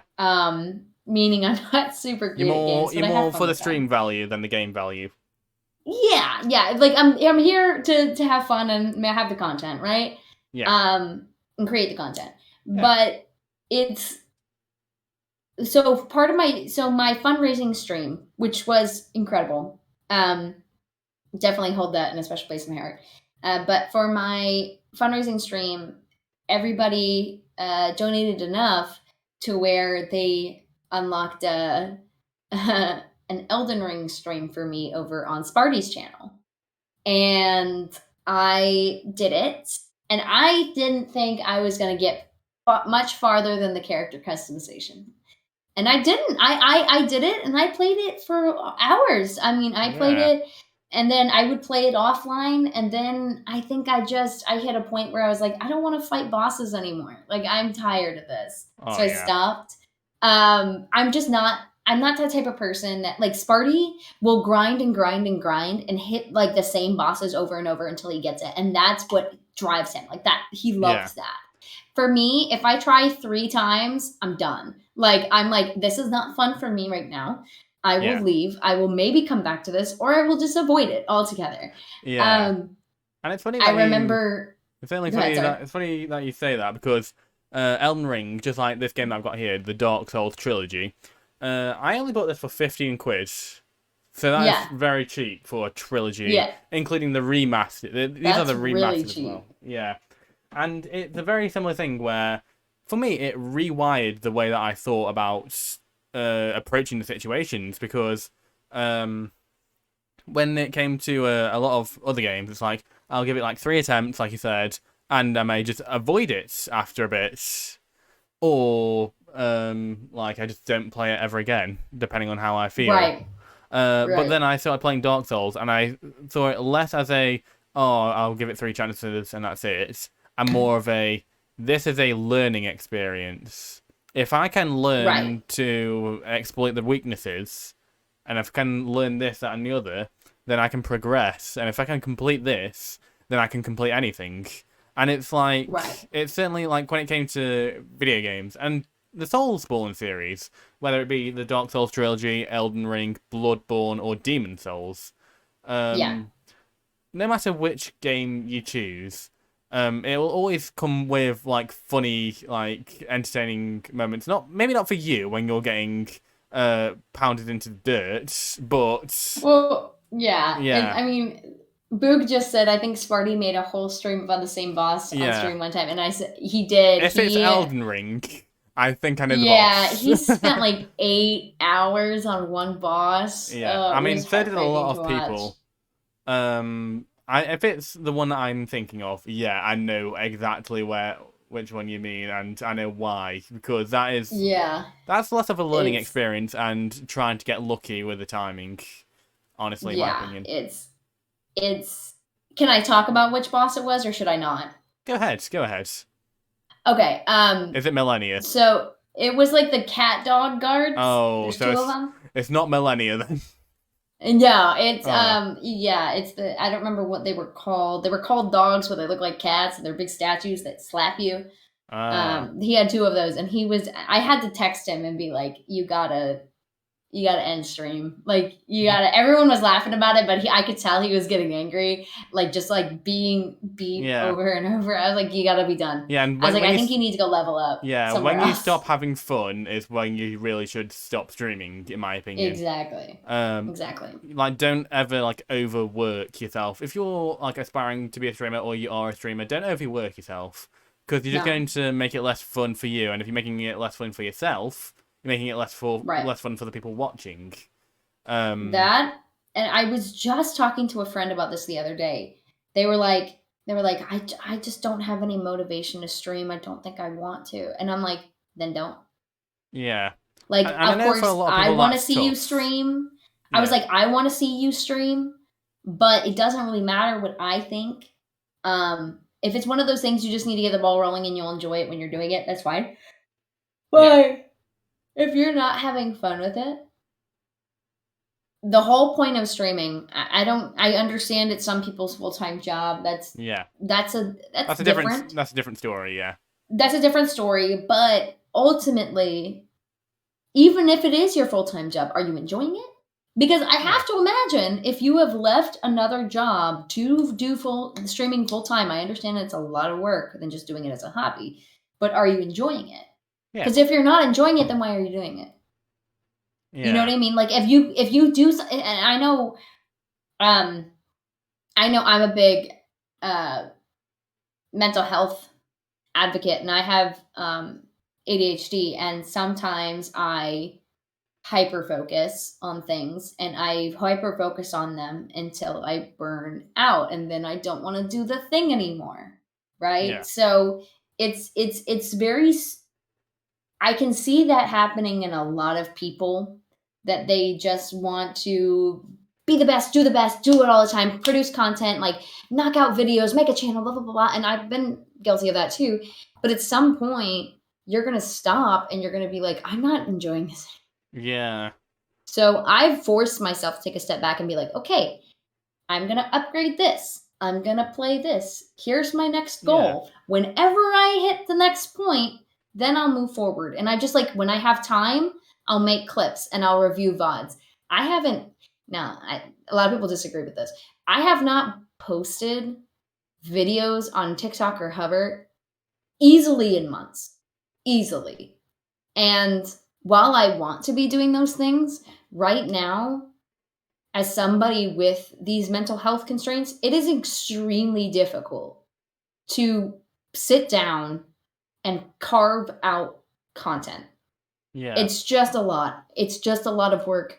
And sometimes I'm ready to do that work, and sometimes I'm not. And at the end of the day, I have to be able to work with myself and still enjoy what I'm doing. Yeah, you have to have that self-discipline. Yeah. Yeah. And it's hard. It is It's definitely really hard. tough. And I feel like if there's like one thing that I am like very similar in that I would want, like, if I'm like into something, I am into it. Like Mario Kart, Red Dead 2, Dark Souls recently. But like I've also realized that I need to sometimes take a step back. Yes. And and I find that if I just have that self-discipline to say, okay, that's enough for now, we'll do a bit more another time, I find myself enjoying it a bit more. Like I'm currently itching to play Dark Souls, and I'm not going to be playing it until Monday. But now you're looking forward to it. You're excited about it. Sure. But like I was playing like a fuck ton of Red Dead 2 to do 100% game completion, not just story, the entire game.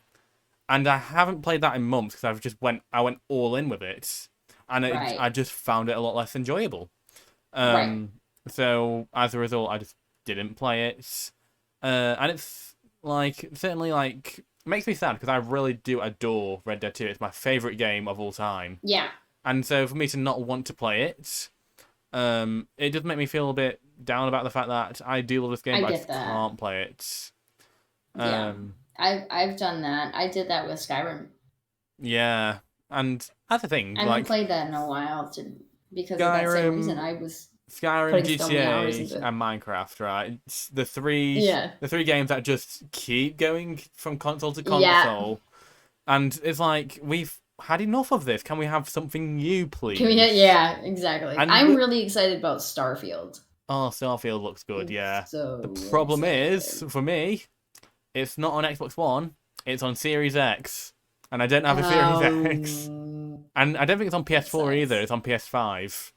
Yeah, I mean, I won't be able to stream it most likely because that's the other thing is Oh, Boog, yeah. No, I think that's the right call because like if I had a very similar situation when I was starting out where I was like having bad internet, I wasn't streaming the right times of day.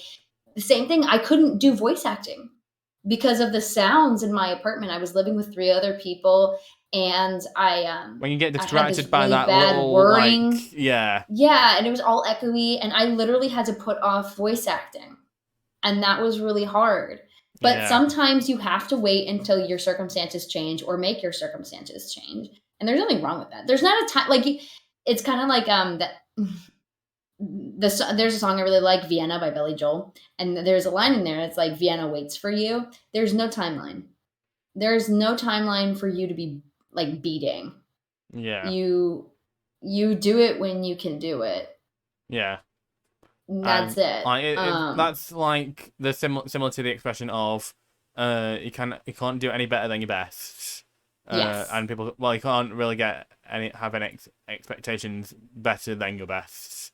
And it's it's very similar. Like you can do what you can do, but don't be disappointed if there's something you can't do. Like, well, yeah. Yeah, like there was a time where I just didn't enjoy streaming because I constantly had the bitrate going down because of internet. Yeah. And then I switched to an Ethernet cable instead of Yeah. Wi-Fi, and that just vastly improved everything. Yeah. And then I started enjoying streaming. Like I had a bit of a second wind about it. And Yeah. yeah, that was like Uh, in August of last year, I think. yeah. I mean, that makes a world of difference. And I know for me, I had like I still have disappointments and issues with my setup because like I said, I stream off my PS4 because my Yeah, computer can't handle streaming games. And I can't, even though I have a capture card, the way my setup is, I'm not able to access the Xbox. I can only play Series X but you can't offline. Yeah, Now Sparty can because he has a PC and he can run it through Game Pass, the Game Pass app.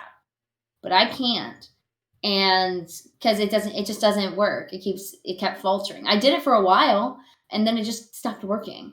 yeah, But there's so many games that I want to play that I can't, and so but like that's the kind of thing I'm dealing with where people are like, oh, you should play this, you should play that, and I'm like, I'm gonna play what I'm able to. Like yeah, that is a thing because if I start stressing myself out about all the things I can't play, I'm not going to enjoy the things that I can. yeah, So exactly. I'm just going to look, I've got a PS4, there's a ton of games on there. I will just play that to my heart's content.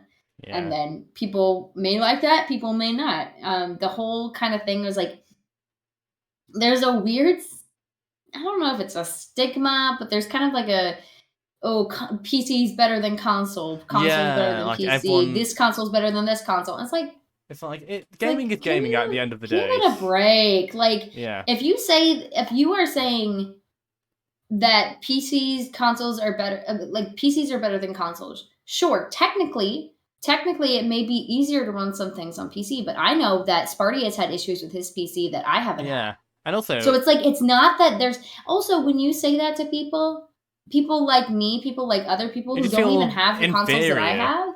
Yeah, Yeah, you're like people do you, I mean, we just talked about this.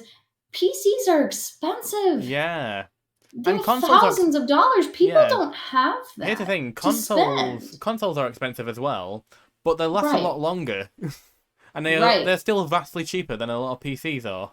They're a fraction of a PC Yeah. and you still have a ton of games. I mean like Xbox, Also, like Game low-key, I Pass. prefer a controller to a mouse and I'm keyboard. the same way. I've done it so much now, I can't imagine doing the clickies. Yeah, exactly. I'm just like, what are you doing, mate?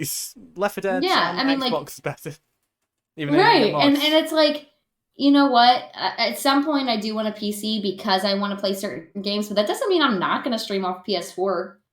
It Yeah, doesn't mean I'm exactly. going to stop using my consoles.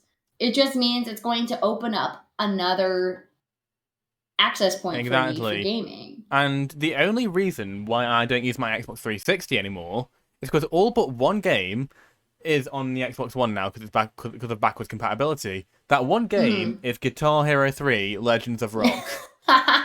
That is the only game. Like, even Mortal Kombat 9 is now backwards compatible. I'm just like, I would rather have a backwards compatible console Right, over having everything on Steam, where if I lost my account, I lose everything. Because at right, least with a console, you can get them in a case with a disc. right, You don't need to. I mean, not with the versions that they brought out for the next gen consoles, where they don't have a disc drive. You can only download them, which I think right. is a very stupid thing. Yeah, Just like a side note, because discs are like the way that you can at least save the game and a lot of money in doing so, even if you can't save your account.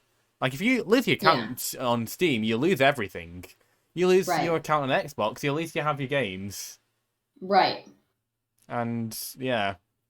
So, yeah, this right. stigma that PC and console, It's like like, yeah, superior. like there's any superiority. It's why I Right, say, just, gaming is gaming. Enjoy what you like, and not just with gaming, with exactly. everything. You are who you are, you like what you like, you don't like what you don't like. You Yeah, shouldn't be penalising someone for the decisions that they make that right. ultimately have no harm. Yeah, and I think assuming people, and this is something that's very dear to my heart.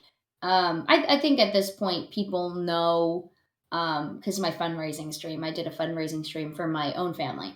Um, I I am privileged in a lot of ways, but one, I grew up not having monetary resources, not having. I came from a relatively poor background, and it's the same concept when people are like, "Oh, why don't you have a PC? Why don't you buy this $60 game? Why don't you buy that?" And it's like it's the same energy as when I would get like, "Oh, you've Yeah. never been to Disney World? Your parents didn't spend thousands of Yeah. dollars on tickets for you?" Like it's the same concept. It's like not everybody has the funds that you have. Yeah. Like it's not like it's just the same energy as being is kind of bashing a friend for not being able to pay for Yeah. lunch. That's it. Like you wouldn't Yeah. do that. And if you would do that, you're a bad friend. But if you like you wouldn't do that. So why come at these streamers who are doing the best they Yeah. can with what they have? Exactly. And And I think when it comes to like that, it's also a similar case of when you're the viewer and you haven't streamed or made any sort of content on the internet before, you really don't know how hard it is unless you hear it from the streamers and content creators themselves. right. Yeah. So yeah. And you know what? I started this with my PS4, which I was lucky to have, and my headset mic that I got for $20 at Staples, and no face cam, and that was it.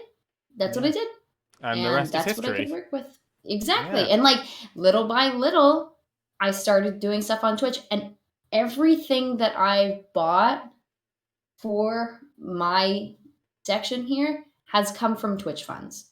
And Yeah. that has been a lot of work. Yeah. That has been a lot of work. It And is. half of it is, I would say half of it is work and the other half is just because my viewers, my chat are incredibly generous people. Yeah. And I have been very, very blessed. I had no idea that starting streaming, I would be blessed with people who wanted to support me so much.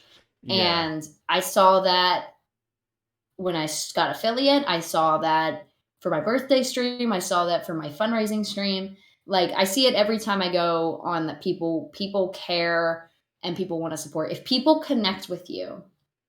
And I have had this is the nicest setup I've ever had. I've had grainy video, decent audio, but not great. And for the longest time, no face cam, and people still wanted to support me. It just goes Yeah. to show if someone connects with you and someone likes what you're doing and likes your personality, and you're not putting on something, you're not putting on a persona that they can Yeah. see right through. People enjoy that. People want Exactly. to see more of that. And Yeah. so I'm very blessed and very lucky to have been welcomed so much into the streaming space, but Yeah. also talking to other streamers, Yeah. not farming for support, but connecting with them, supporting their streams, seeing them, and expecting nothing. Because I think there's a Yeah. problem when people like go into your streams and be like, "Oh, since I did this, I'm streaming Check out my now. channel. Look Now at look out this. mine," and it's kind of like Yeah. that's That's not that's why. like Yeah. again the lunch metaphor. If you go buy something, if you buy someone lunch and say, "Oh, it's a gift. Thank you," It's so, a gift. like Now buy me here, lunch have tomorrow. lunch on me, and then the next time, like you're gonna get dinner, right? Yeah.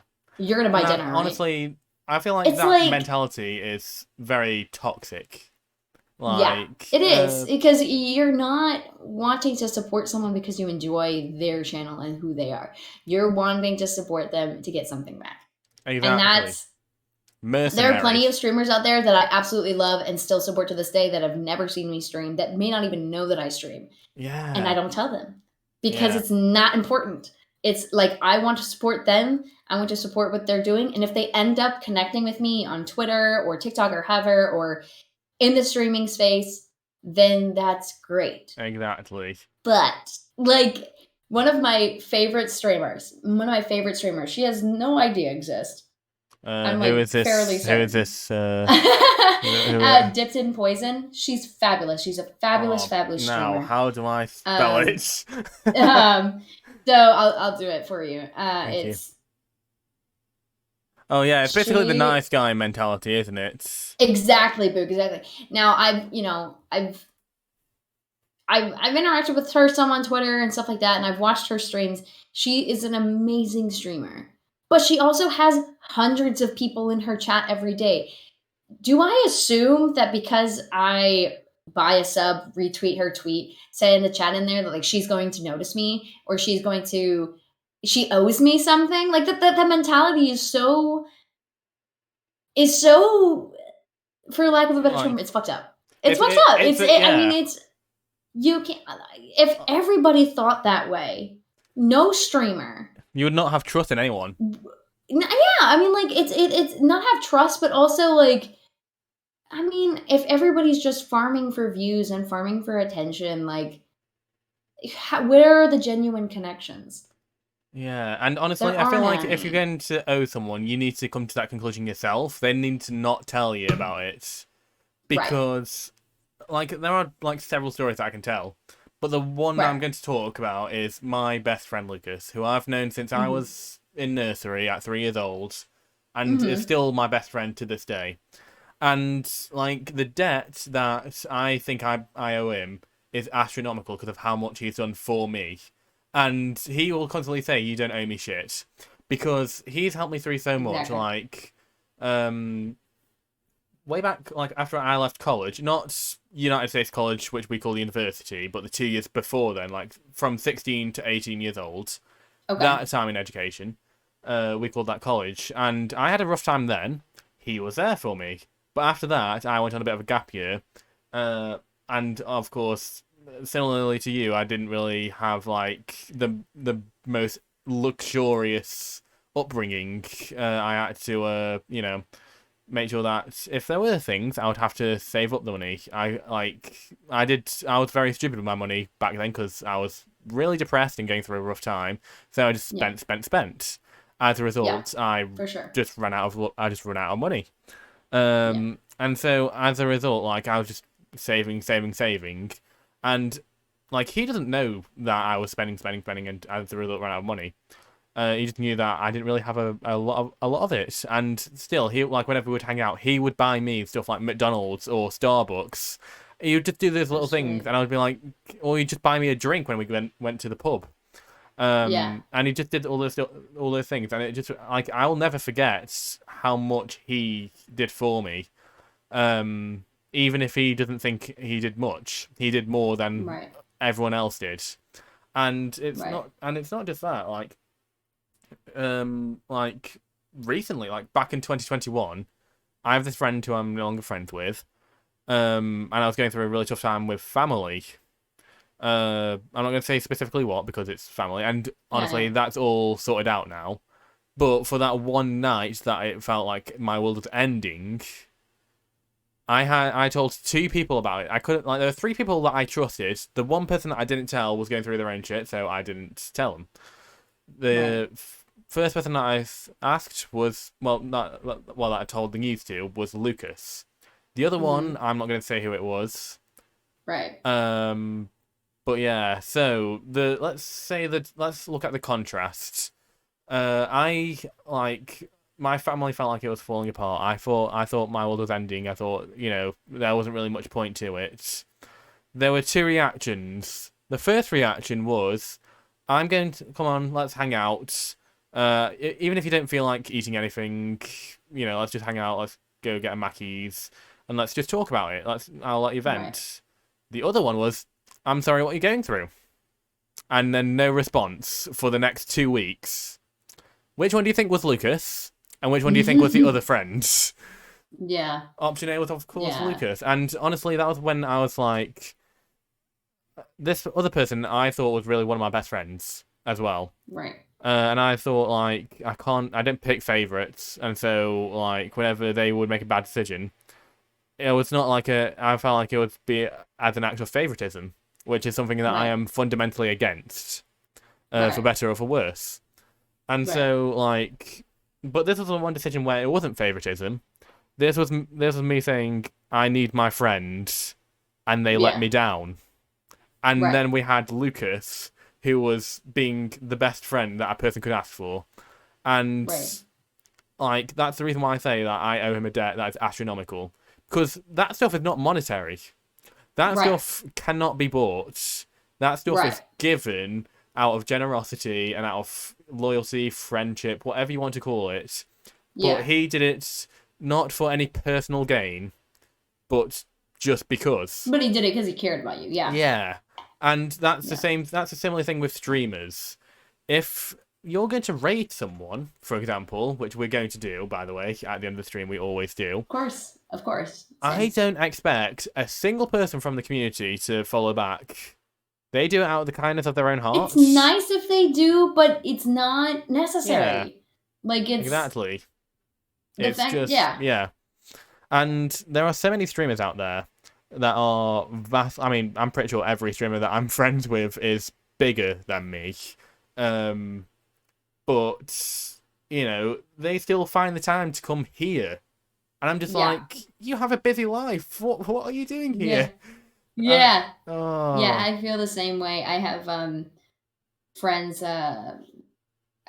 you do not have to shout all of them out because I'm going to list a few. Hollywood's Live, Rahara, I'm the Average Guy, Aquabara Jingle. Like, they always come in, and they're all bigger than me. I think Noah, God, I don't even know. I think Noah's, last time I checked, was 1.5 thousand, but I could be wrong. Everybody else is around 900, 1,000. And they support me, and they come in because I came into their channel not looking for anything, not talking about my stream, not doing anything, just connecting with them. And I really, really vibe with all of their channels. And then one day, I hadn't even been in Chris's channel, another Chris, I'm the Average Guy. I hadn't even been to his channel. Never been in my channel before. Because, like, I hadn't even been in his channel, but because I made a good impression on Hollywood's Live, Noah, they were talking about me, and they decided to raid me. Yeah. Out of the blue. And that's how I got close to them, and I was like, oh my God, this is amazing. Like, all I did was really just hang out in someone else's stream and was active and joined their Discord and, like, made a connection with them without promoting myself. You know, like, don't go into someone's stream expecting something else. If you make a genuine connection, it's kind of like, and they follow back, or they are in stream, or they join your Discord. That's great. That's amazing. Think of it as a gift. Like, I mean, like, don't think of it like, oh, well, they owed me that. Yeah, exactly. Like, that, once again, like, back to, like, the streamer, like, you don't, like, owe anything unless you deem it so yourself. Right. And one of my favorite people on this planet right now is someone called Spicy Brit, who I just can't stop talking about because she is just so generous and such a lovely person. And it was just by luck that she was on my recommended one morning, playing Little Nightmares. I said hello. She had such a good energy, and so I followed her. And then, like, it was like we were talking, like, this is like a month, like, that she had no idea that I streamed until I just said, hey, I'm got to go set up now. I don't know why I said that. I think it's just saying, like, I'm doing stuff. And it was like for my anniversary 1-year stream. I was like, today's my celebration, guys, and, like, it was just saying, like, I'm excited for today, and that was it. And so I left, giving everyone best wishes as I did. And like, here's the thing, because of, like, the fact that she was streaming at night. And the fact that she was pulling an all-nighter, it means that when she did raid me, it was 5 p.m. at a time where she should really be asleep. Right. But, like, she still went out of her way to raid me with, like, over 100 people. And I was like, sweet. Like, I lost my mind. I was like, Briz. Yeah. You didn't, like... I mean, if you make a connection with people. Yeah. And sometimes, like, it does, like, once again, like, when you're in that position where you feel like you're a smaller, especially when you feel like you're a vastly smaller streamer, you're like, you don't, like, you feel like they are just bleeps and bounds above you. And so when they do something like that, it's like, no, this person's special. You need to keep them in your life. Right. And Brit in particular, like, just from personality alone, is a really special person who, like, I am so lucky to know as a friend. Yeah. Because, you know, like, we don't talk too often, but she's still an incredible friend to me. Whenever I needed her, like, she was there. And I always make sure that whenever someone is struggling, that they know that I am there for them. Like, I'm not one of those people who say I'm here for you and then say nothing. I'm one of those people who just go straight into the DMs and say, "Hey, are you okay? What's eating up?" Because at the end of the day, I feel like when it comes to streaming, you probably have experienced this as well, where it's like, or just being on the internet, where you have these people, like you said, that sometimes they just put on a facade, that they say the one thing and then don't follow through on it. And I feel like the "I am there for you" messages are the epitome of that. Because you have those people who say "I am there for you," and then they're just not. Yeah, I have had to set a boundary because for most of my life, I have been that type of person that's like, I'm here for you, I'm here for you, like, what do you need? And then, like, basically bend over backwards for people and get kind of burned on that. Like, either they keep using me for that reason or they're not there when I need it. You know what I mean? Yeah. And I'm not talking about streaming, I'm talking about everything else, you know, because again, no streamer owes you anything. It's a business transaction, right? They don't have to support you, but personal transactions are different. And I have had to set up boundaries to be like, okay, I'm happy to talk about mental health. I'm happy to talk about what you're doing. You're welcome to come on my stream. And I ask you, how you doing? Oh, okay. I'm not having a great day. I'm so sorry to hear that. Have some hugs in chat. What chat is not for, though, is for coming in and being like, this happened and this happened and this happened and this happened. I am not your therapist. As much as I care about all of my chat members, I am not your therapist. And I've had to make that unfortunate boundary because there are some people trauma dumping, you know, it's called, that I've I believe. entertained. Yeah. And like, I've had people come into my DMs and be like, hey, I'm having a really hard time. Can I talk about this? And I'm like, absolutely, you can. Here's the rules, though. There will be some times when I cannot handle something. Yeah. If you come into my DMs and say, hey, I have this problem. Do you have the emotional bandwidth to talk to me about this right now? And I'll either say yes or no. I'll be honest about it. I'll be like, look, I hope you're doing well. I can't right now. Yeah. I can't deal with it right now. And it's nothing to do with you and your issues and what you've got going on. It's about my stuff. I've got stuff going on that I can't deal with.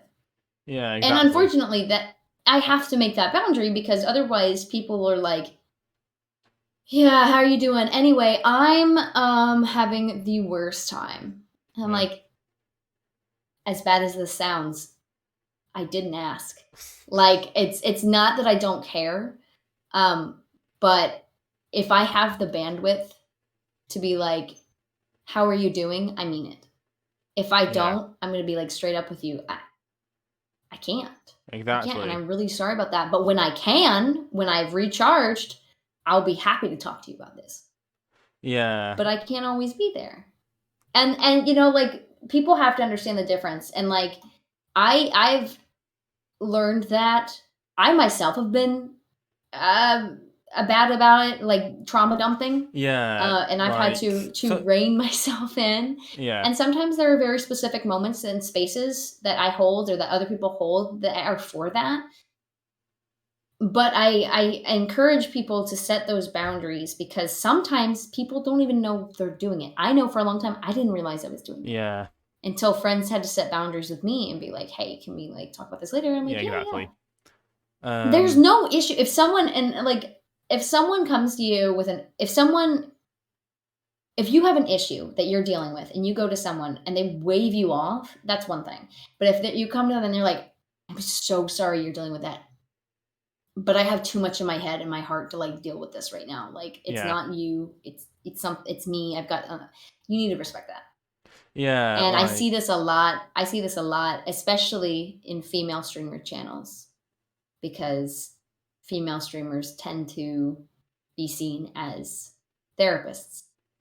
And yeah, I I don't encourage know you. why. They just, It's I think because women streamers are, I think it's kind of the whole thing where it's structured to be like in every other aspect of life, women won't necessarily say no and women won't necessarily call you out because of the fear of being labeled a bitch yeah, or whatever. The thing that like if men shut it down, like oh sorry about that, dude. Like let's not. People think oh okay, but women do it. I'm not actually comfortable with that. Well, she's gonna be a yeah, bitch. like, I've seen that happen a few times, and yeah, it's really unfortunate. But it is. essentially, like I've seen that in some of my friends' streams, and they'll be like, "How you doing?" Because like that's what you ask. That's what you ask. And it's Yeah, not that we don't want to know the truth, but we want this to be a safe, non-triggering space for everybody. yeah, And if you exactly. go in and being like, "Hey, I had a bad day today." No problem. Like I hope this makes you feel better. We're playing a game. Why don't you engage with chat? And then or if you say, "Yeah, I got in yeah, my best friend like lied behind my back and blah blah blah or something, something that's like very specific to you." Yeah, they punched my I don't pet's astrolotl. That, Yeah, I was just kind of like I'm like kind of like maybe don't. Maybe save that for a DM or yeah, something. You know what I mean? Like that kind of stuff is like because you're catching the streamer off guard and the streamer has to be able on like yeah, live adjust to that. yeah, They exactly. have to be able they can't process information. Like, "Oh, okay, sorry. Yeah, I'm in the middle of playing Fall Guys, but I almost got the not really W, in the guys. place yeah, I'm not Yeah, really in the place to process, the the the yeah, whatever's going on, your trauma, and unfortunately there has to be that boundary, but I think it's really important to set because otherwise people yeah. will walk all over you. Yeah, exactly. So, Like, the one thing that I tend to do so that I try to avoid accidentally trauma dumping on someone is that I straight up ask them how they're doing. And because I'm known for being the person who is prepared for any answer, including not so good answers like, oh, I'm having a shit day, this, that happened. I'm a bit more prepared when I'm saying it in a DM. right. Um, Exactly. but, like, if they say that they're having a shit day, I know that that is not the time for me to trauma dump or to say this, that, and the other. Like if I'm going to Right. say this to someone, I need to say it to someone who is emotionally ready to Exactly. take it. Like, Exactly. and that's my way of going about it. It's not like trying to be like, you're just asking me who I am. I mean, how I am, just so that you can grieve about that, because it's not about that. Because whenever someone does say something like, "Oh, I'm not doing so well," I will actively avoid talking about it. Yeah. Uh, just for the simple reason of, yeah, like sometimes, like you said, it's good to have a boundary, and Right. sometimes it's not to set a boundary for yourself; it's to set a boundary for the other person, and to help to protect them from whatever it is you're going through. Like if they want to talk about it, then that is fine. But you don't want to force that upon like them if they are already having a tough day or they're having a good Right. day and they just don't feel like Yeah. like having it And be ruined. exactly. And Boog trauma dumping is essentially when something bad happens, or if you have any trauma, or if you have something that really bad that something bad that's really happened to you. Let me try this again. Something that's really bad that happened to you. Trauma dumping is essentially like with no warning, you being like, so this happened and this happened and this happened and this Yeah, happened, and I need your help with it. It's Yeah. essentially like not giving people the space or the time to process anything that you've said. Like if I come in, if for example, you would never do this, but if you came into my chat or Chris's chat and said, "Hey, how are you?" and me or Chris are like, "Oh, like that's I'm doing great. How are you?" Well, all my dogs died today, and I saw a really sad movie and cried a lot, and I broke up with my girlfriend. Yeah. I'm Like, so sorry to like hear on to a that. certain like for a certain like extent, it's like if you say it's more of a it's also a tone. You can't really tell tone from a You can't tell message. time. So No. imagine it's like you say my girlfriend dumped me, for example. Yeah. But like there's one way of saying my girlfriend dumped me and my girlfriend dumped me. Time for freedom. Yay! Like Right. there's a Yeah. difference. You can't tell tone over, and And that's what yeah. it's tricky. It's like if we were out to brunch, Boog, and I was like, "Hey, how you doing?" and you were like, "Oh, my dogs died. I watched a sad movie, and my girlfriend broke up with me." That would be different because I'm like, "Oh, hey, dude, like let's get a drink. Let's get some mimosas or something, like Yeah. let's talk about it." That's different than going into someone's chat and being Someone like, get the shots in. "Hey, everyone, my day sucks. Everything is horrible." Like Especially it's if just it's in very different. There's a chats. time and place. Yeah. Yeah. Like, I'm okay saying it over DMs, but for the most Right. part, no matter a lot of chats, if not all of them, say this is a safe space. If you Yeah. know, and by the time, and if you're trauma dumping, you are violating that safe space. Um, Exactly. I think people tend to think that the safe space tag is. That's why I haven't been using it. Safe space tag is safe for anything they safe want to say, events. Yeah, and it's not. That's not what it's for. exactly. Yeah, and also not just that, you also get those people who just come in and do the opposite just because. Like, there's a reason Right. why I use the demisexual tag and not the Yeah. LGBTQ plus tag, because there Yeah. are people who use hate for the LGBTQ plus tag, which I used to use, but Yeah. then I started getting them. I was like, I just can't be bothered with this shit, and so I just use It's not demisexual. worth it. And the only things Right. that I get from the demisexual tag is what is demisexual. Yeah. And I am more than willing to answer because it's education. Right. But I can't like handle like dickheads being dickheads. Right. And yeah, that's why I don't use it. That's why I don't use the woman tag either. Yeah, exactly. Because people look up tags to target, unfortunately. And I think I use the no backseating, the no spoilers, and voice actor. Yeah, Typically, those are the ones I use. yeah, And there are still people that come in and try to spoil a backseat, but luckily my mods like Boog shut them down pretty quick. yeah. Quick draw. But Bullet boog it's right here. yeah. Your girlfriend dumped me. Wait. Uh, um, but yeah, I mean, unfortunately, the tags are there for a good reason, but people use them for a bad reason. Much like most everything, right? There's going to yeah, be people that abuse yeah. their That just use it. the system. I So sometimes do that, but only if it's also funny. Like my day is terrible. The kids decided to change my wallpaper with crayons. Yeah, like if it's something like that's that's a cute joke. though. Like Yeah, that's different.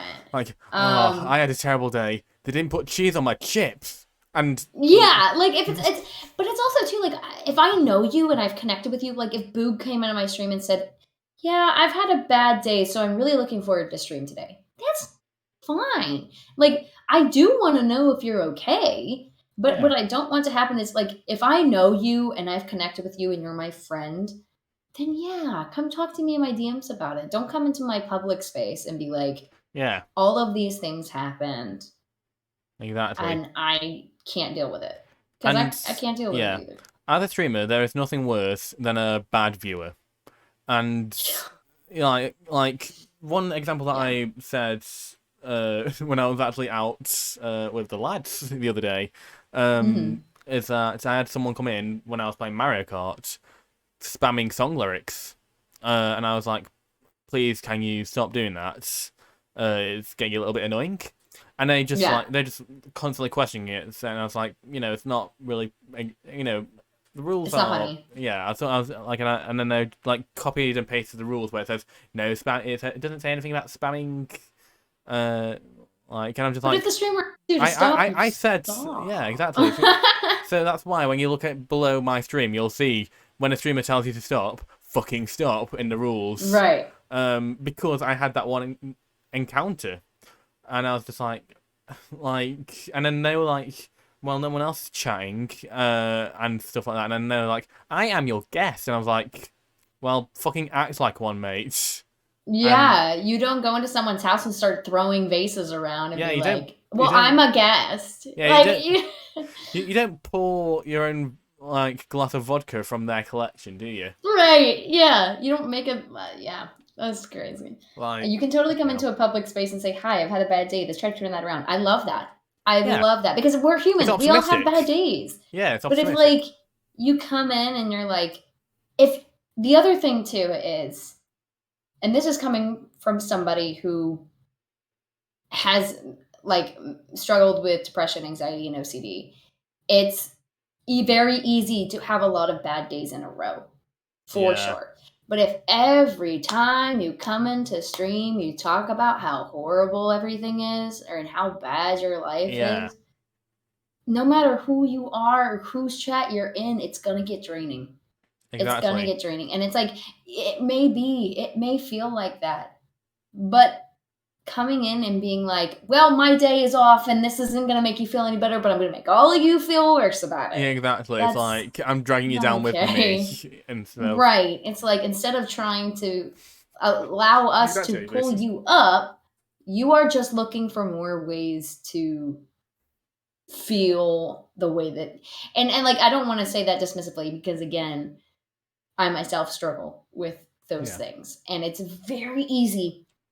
It's very easy to be like, well, everything's shit. Everything's shit. But that doesn't give you the right to take it away from someone else. To make it everybody else's problem. Yeah. Mental health is a personal thing. Yeah. And I don't say that as in don't talk about it, because I talk about my mental health. Yeah, honestly, it's one of those things that should be talked about more, like when it comes to agree. like, but from a neutral perspective, in my opinion. Yes.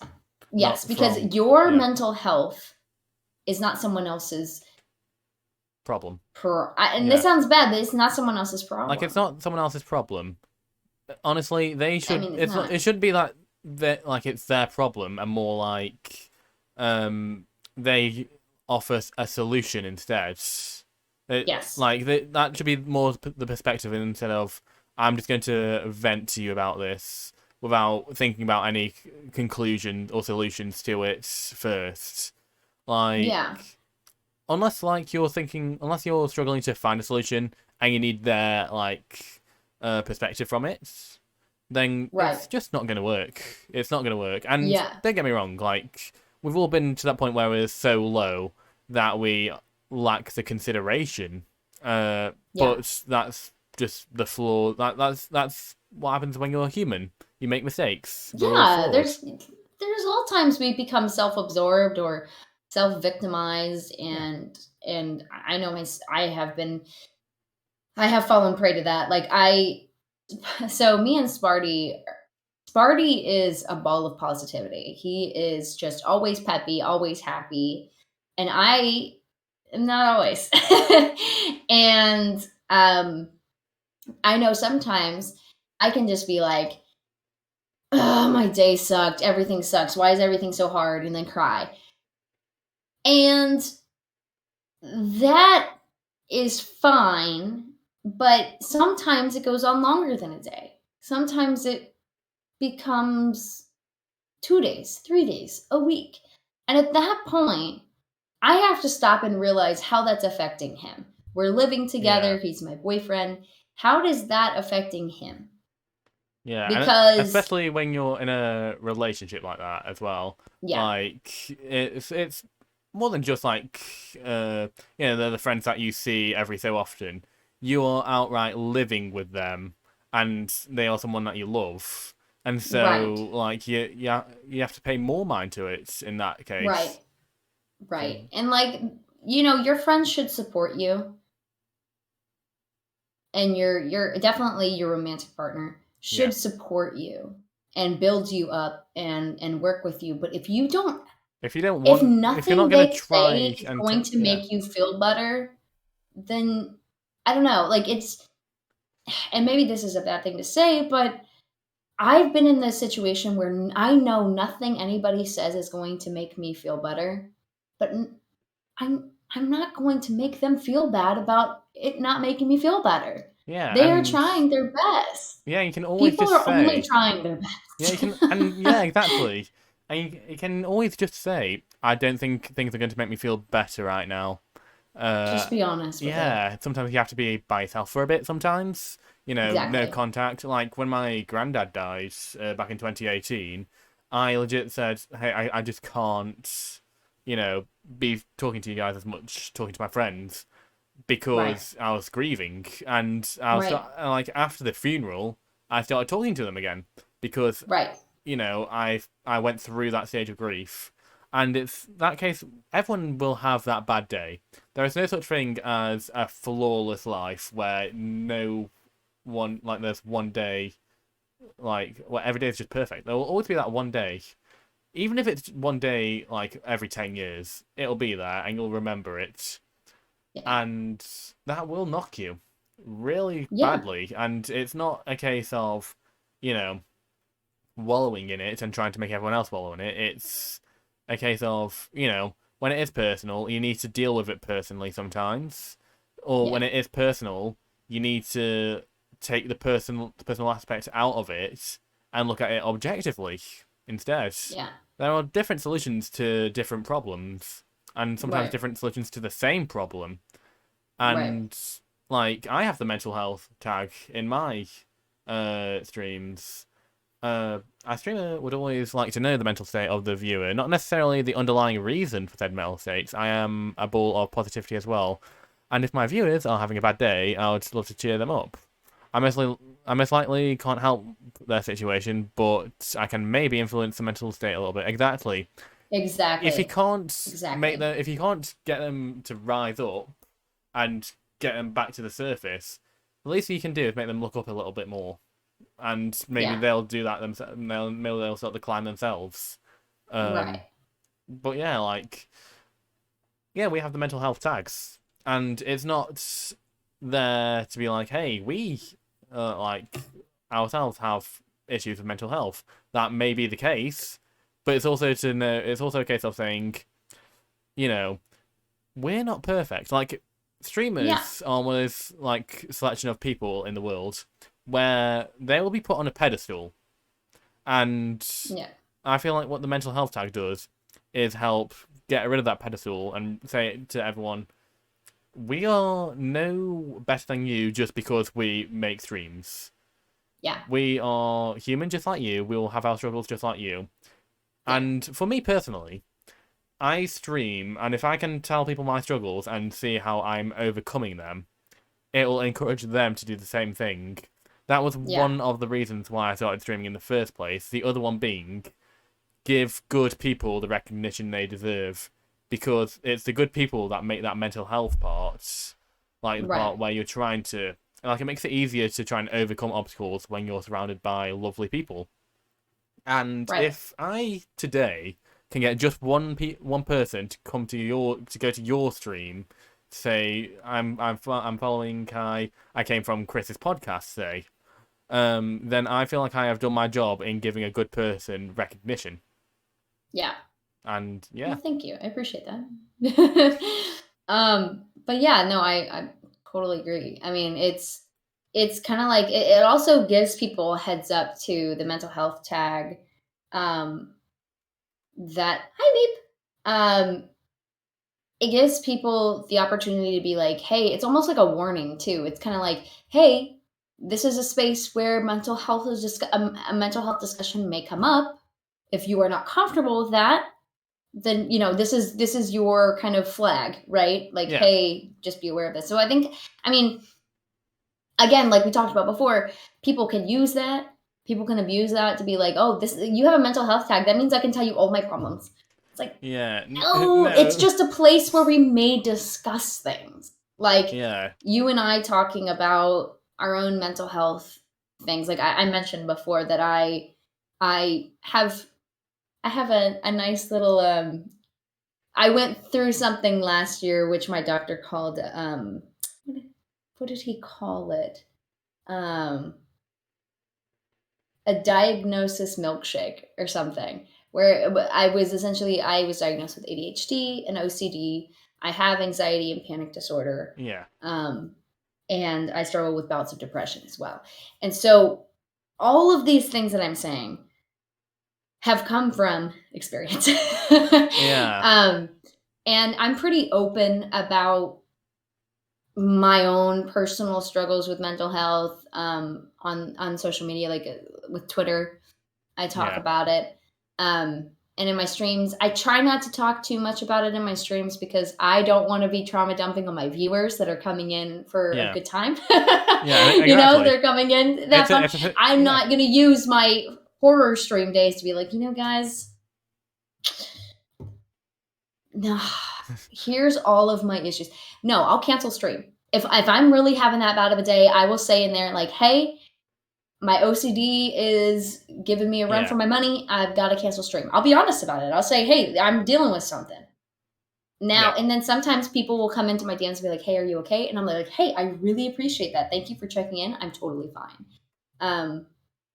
But I appreciate that. But I don't want to be on stream and be like, guys, I'm really having a hard time. Pay attention to me. Yeah, exactly. It's like they're there to watch, you know, to have fun. Like streaming is escapism for everyone. Yes. Like, and I feel like it should be treated as such. Yeah, exactly. Yeah. And that's why we have like websites like Twitter, where you see in tweets they give content warnings of what it's going to be about, and then you can like prepare to go through it, or just mute the tweets. Right. Like there's you don't get that option when you're streaming, so it shouldn't really be there when you're streaming. Honestly, you can say you had a shit day. But like David said, let's turn it around. Like that optimistic ending, it gives an upward path. Like the mental health tag for me is more about creating a safe space and saying we aren't going to judge anyone, but I don't want pure trauma dumps in chat. Exactly, Meeple. Exactly. And like for me personally, like you said that you had all your you had a diagnosis milkshake. I had the complete opposite, where I knew the symptoms that I was struggling with. But a doctor never diagnosed me with them because, and I quote, this was from this year, by the way, we haven't got any doctors in. And that's the thing. British healthcare. Yeah, I know for a fact that with what I've been going through, that I have some degree of depression. I don't know how badly, but I just know it's there. So I know it's there, but I don't use the depression tag because for me, mental health and depression, like the mental health tag is good. The depression tag, I feel like I should be using that if I were to be diagnosed. And it wasn't just for depression that I wanted to get it checked for, but it was also PTSD after a very traumatic moment this year. But, and once again, I suffer from symptoms of it. I'm not gonna ever I don't know if it's strictly PTSD or I know it's not acute stress disorder because that ends after a month and it's been 6 months and I still get the symptoms of nightmares and flashbacks towards said event. Yeah. But I'm sorry about that. That's really hard. Honestly, it is what it is. At the end of the day, I can't change the past. I can only learn from it, and that's the approach that I'm trying to take. And yeah, the situation did change me, to the point where I don't even remember who I was last year, what kind of person I was. I just have this vague. Who the fuck are you? Who the fuck am I? Who the fuck is this? Kind of a blur, almost. Yeah. Yeah. I just got a very funny. That's the first time that follow alert came through. MMSJ Bit, thank you so much for the follow. I do appreciate it. You probably didn't hear the sound alert, but it's from Peaky Blinders. It's just, yeah. It's who the fuck are you? Who the fuck am I? Who the fuck is this? And that's basically the sound alert. That legit like threw me off the deep conversation there. But You're I'm good. glad. You're good. You were But saying yeah. that you couldn't Yeah, I couldn't remember remember parts of like who you were. who like personally who I was. Like I just remember being this husk of a person when going through it. But like the thing is, like now I know that I'm healing because I think back Right. to it, and yeah, I still get the dreams. I still get the flashbacks. Sometimes it will fuck me up, but I can still like for a time think about it and have it not affect me because I am a different person to how I was back then. I just know that much, and I know what I am doing now is a lot more. You know, it's a lot more uh, optimistic, a lot more helpful to people than like I was helpful back then. I know that. I know that I was a person who cared a lot about stuff like this, and Yeah. you know that will never change about me. I'll always care about mental health. I always care Same. about other people, regardless of how they were born or how they choose to live or how they identify themselves. I don't care about that. If you're my friend, you're my friend at the end of the day. I will do anything to help you if you need it. I'll do anything to support you if you need it. And even if you don't need it, you're getting my support anyway. Right, exactly. Tough luck.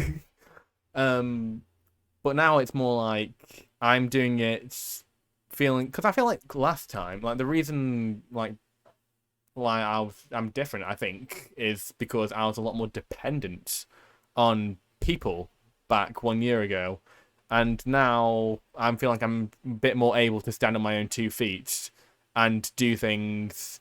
Yeah. Not to make sure that I don't fall over from one of my supports, but more Right. because I just want to make sure they can stand on their 2 feet, just like I'm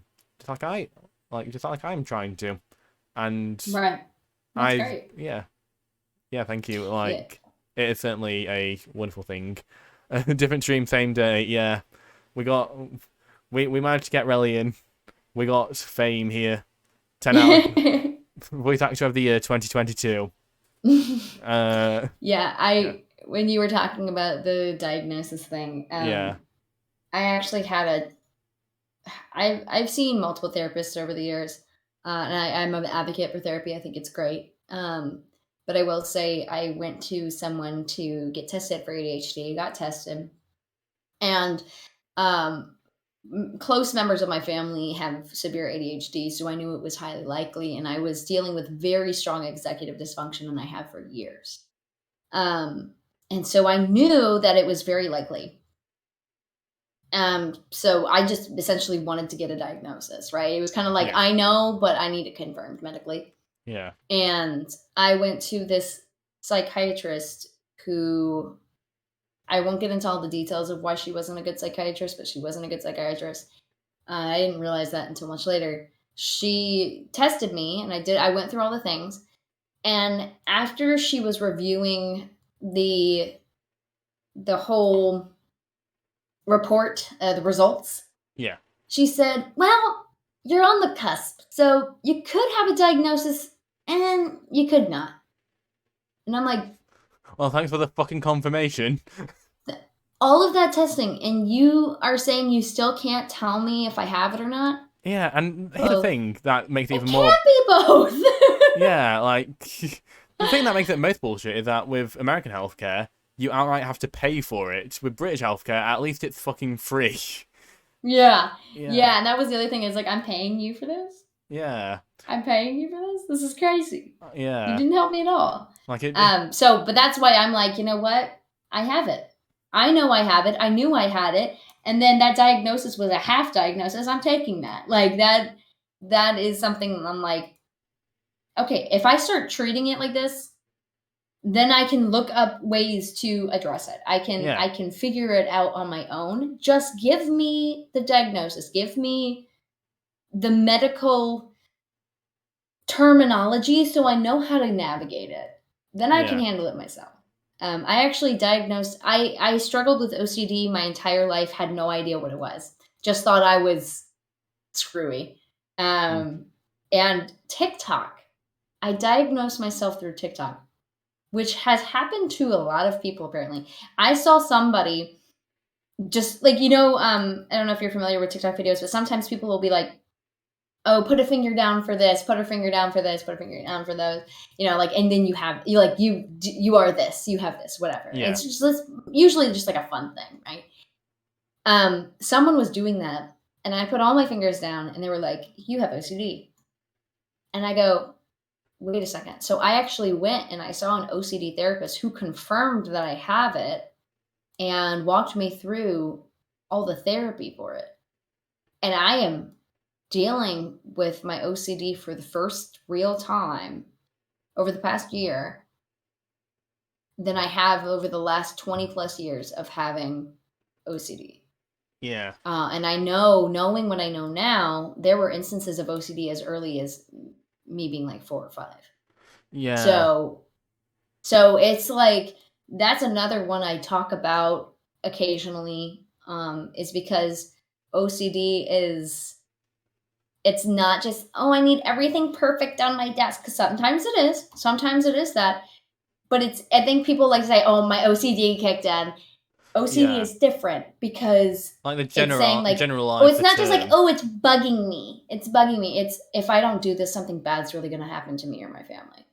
That's the type of thing that OCD does. Is it convinces you, like, much like anxiety and depression. Yeah.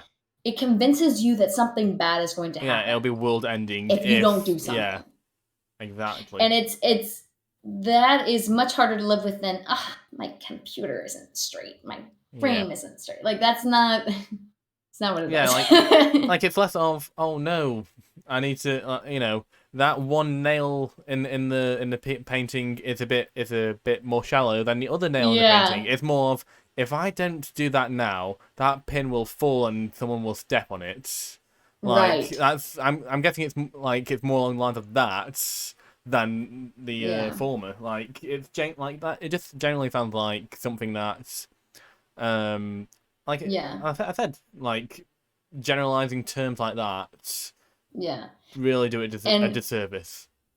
Yeah, and like I know, like, one of the things with my OCD, and every OCD is very specific to the way people's brains are wired, because what it is it's called the doubting disorder, where it's like your brain is trying to protect you from extenuating circumstances, but it's also convincing you that you're someone you're not.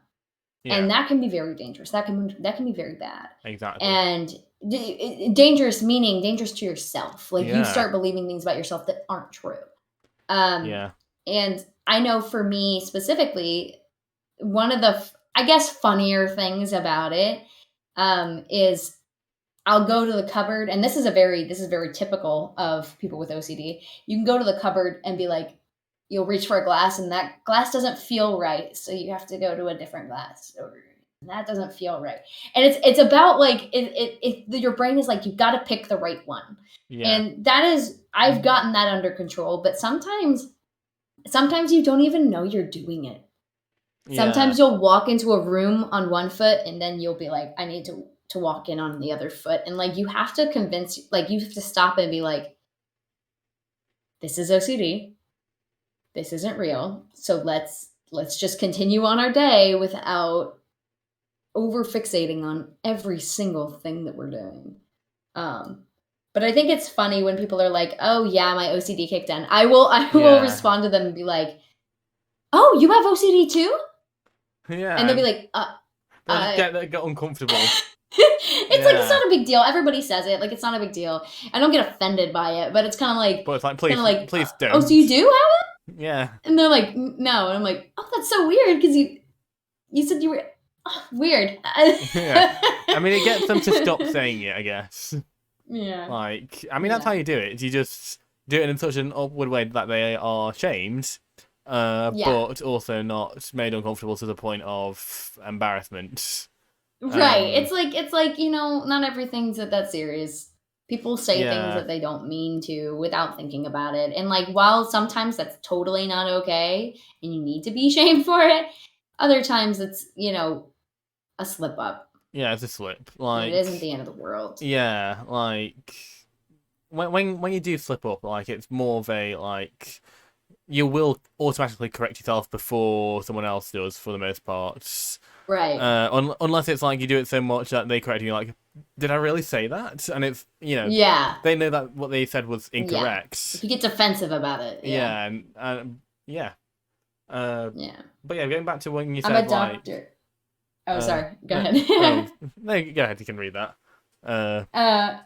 I said they said I'm a doctor, so you might want to. You might have a diagnosis. You want Do you one? want Yeah, one? yeah, I do. Thank you. I can sell it to you for $499. Yeah, like, do you need a diagnosis? That'll be another $1,000. Yeah. TikTok did this for ADHD with me. A guy was explaining what ADHD does and how it works for everyone else, and I started thinking, wait, everyone doesn't do this.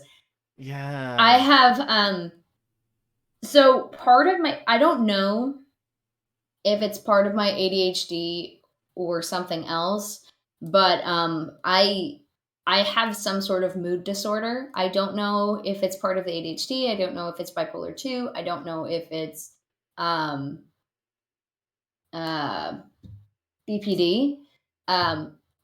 It's not serious enough. I do take medication for it, but it's not serious enough to where I feel like I need to go and get a diagnosis. Luckily, but TikTok did that for me too, where it was like, I started noticing I was having crazy mood swings. And by crazy, I mean crazy for me, not crazy, crazy. But I was having intense mood swings that I didn't understand why I was having them. I didn't know why I was reacting so harshly to so many things. And when I talked to my doctor about it, they were like, we don't know. Yeah. So helpful. We don't know, but maybe take this. And this certain medication worked for me. So I'm not worried about it. But it is interesting because TikTok, I know, started bringing up maybe it's not bipolar. Maybe it's BPD. Maybe it's ADHD. And this is a side effect of it. Yeah. It's interesting because mental health is not one size fits all. You can have none of the above, all of the above, a little piece of everything, one specific thing severely. It's so, every brain is wired so vastly differently. It's like a salad. Uniquely. Legit, anything could be in it. Like a salad. It's legit like a salad, isn't it? So it could just be just lettuce, or it could be everything. Yeah. I was thinking also a bagel. Oh, it could be a bagel as well. Yeah. Just a lovely, like McDonald's sausage, egg, and bacon bagel. Right. But not nearly as delicious. Oh, there's right. McDonald's have stopped making bagels now, and I'm so sad about it. Oh, wait, really? Yeah, like they used to make. Like, oh wait, bagels. Yeah, bagels, no, I don't think ours make bagels. Ours did for breakfast. Oh, that sounds nice. Yeah, but then they stopped doing it. I was like I remember like yelling on Twitter, "My bagels!" Okay, is McDonald's much better over there than it is here? It's a lot smaller. It's like trash. It's a lot smaller. Like portion sizes are a lot smaller. I know that much, but like taste wise, it's like bottom feeder trash here. I've never tried a American. It's just considered like the lowest tier of fast food. It's pretty much cheap fast food here. Like £1 for a burger. So, yeah. Like it's like Burger King is still more expensive and probably got better burgers, but yeah, like it's basically the same everywhere. Only officially diagnosed with one mental health condition, but fairly certain there are at least 2 more in there. Yeah.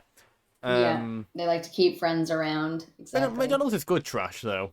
McDonald's is good trash. No, I mean, I'll eat it, Corbett. I'm not one of those people that's like, I'm too good for McDonald's. I'm just saying that it is bottom tier trash food. Like it doesn't mean I won't eat it. I love those fries. It's like... and those chicken nuggies. It's like, there's Kit Kats, and then there's Lindor. You're still going to have a Kit Kat, but Lindor is just... Nah. And also, British Kit Kats are considered better than American Kit Kats. Fun fact. Because American Kit Kats are just full of sugar, but British Kit Kats are more chocolates and flavoured based. Hamburger University is in the next town over from me. Is that what you call it? Hamburger University? Nice. I've never heard that before. No. Corbett. McDonald's doesn't cater to me anymore. That's fair. Try McDonald's in Miami. Everything is about twice the size and not nearly the same quality in the US. Okay. I Yeah. will say this. Fucking pickles on a McDonald's burger are S tier. Like, they do them better than any other burger joint. Just saying. That's so funny. That's so funny to me. When I lived in New Zealand for about half a year, over there, KFC, delicious. I Yeah. mean, the best fast food I've ever had. Insanely good. Here, KFC, awful. Will not Yeah. eat it. Like, Will not eat it. I think it's trash. That I do think is trash. yeah, like, British KFC, for the most part, is brilliant. Sometimes a bit expensive. Yeah. Sometimes they don't give you the right amount of chicken when you ask for 12 and they give you 10. Yeah. Yeah, like, but otherwise, KFC next to Burger King is probably my second favourite. Fast food place. Yeah. Bearing in mind, like, we don't have a lot of options like you do. Like, Five Guys is very rare. In-N-Out is non-existent. Wendy's is... I don't think Wendy's is, once again, very rare in the UK. Like, I've never seen a Five Guys or a Wendy's in my life. I love Wendy's. Yeah. Wendy's is so good. Wendy's is probably like my favorite of the fast food. Is it Freeman? Friesman? David. You can call him David? David, yeah. David, you don't like pickles? Yeah, I mean, honestly, when it comes to pickles I have not Get really, out. Yeah, I've not really tried pickles on any other fast food, but on a McDonald's burger, like, that's how you get me. Like, I love pickles. I saw... dill pickles, not sweet pickles. Don't give me that. Dill pickles only. I For my, saw like a picture of like this whole pizza, and it's covered in pickles. Like, okay, now that's a bit crazy. Yeah, that's a bit much. That's crazy. That's a much. And not just that, but like, I love the giant pickles. I feel yeah. like I'm gonna get clipped yeah, for like, this. There were The giant dill ones. Yeah. I love those. The way that the pickles looks on the pizza, you know how there's potato chips, and then there's crinkled cut potato chips? Yes. These pickles look like they were crinkled cuts compared to Yes, standard. those are so good. And I was just like, I love them. Honestly, they may taste good, but they just look disgusting, in my opinion. Really? Yeah, I just don't like the look of it. Like, really, especially on love a pizza. them. Especially on a pizza. Oh, on a pizza? Oh, we're talking about the pizza thing. No, Yeah. pizza, gross. No. But yeah, like, if I saw one, That's weird. if I saw one, like, if I was holding one right now and I was expected to eat it, I'd be like, I'll just be looking at it for a bit. Right, it's just like, that maybe doesn't I'll eat belong it. there. Yeah. But yeah. I'm waiting for a diagnosis, potential autism, but reading and hearing about other people's experiences about their mental health and comparing them to me, I'm pretty sure that if that diagnosis is true, it didn't come alone.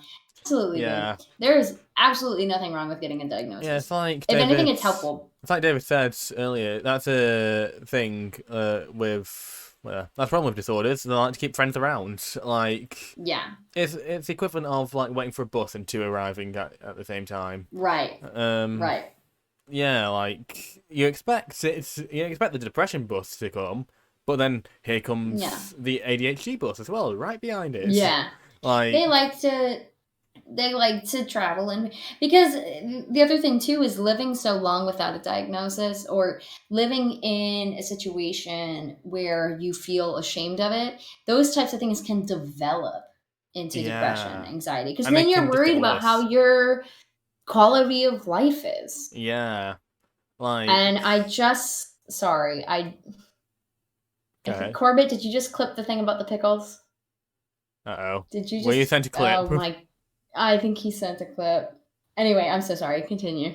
Don't worry. What was I talking about? I legit forgot.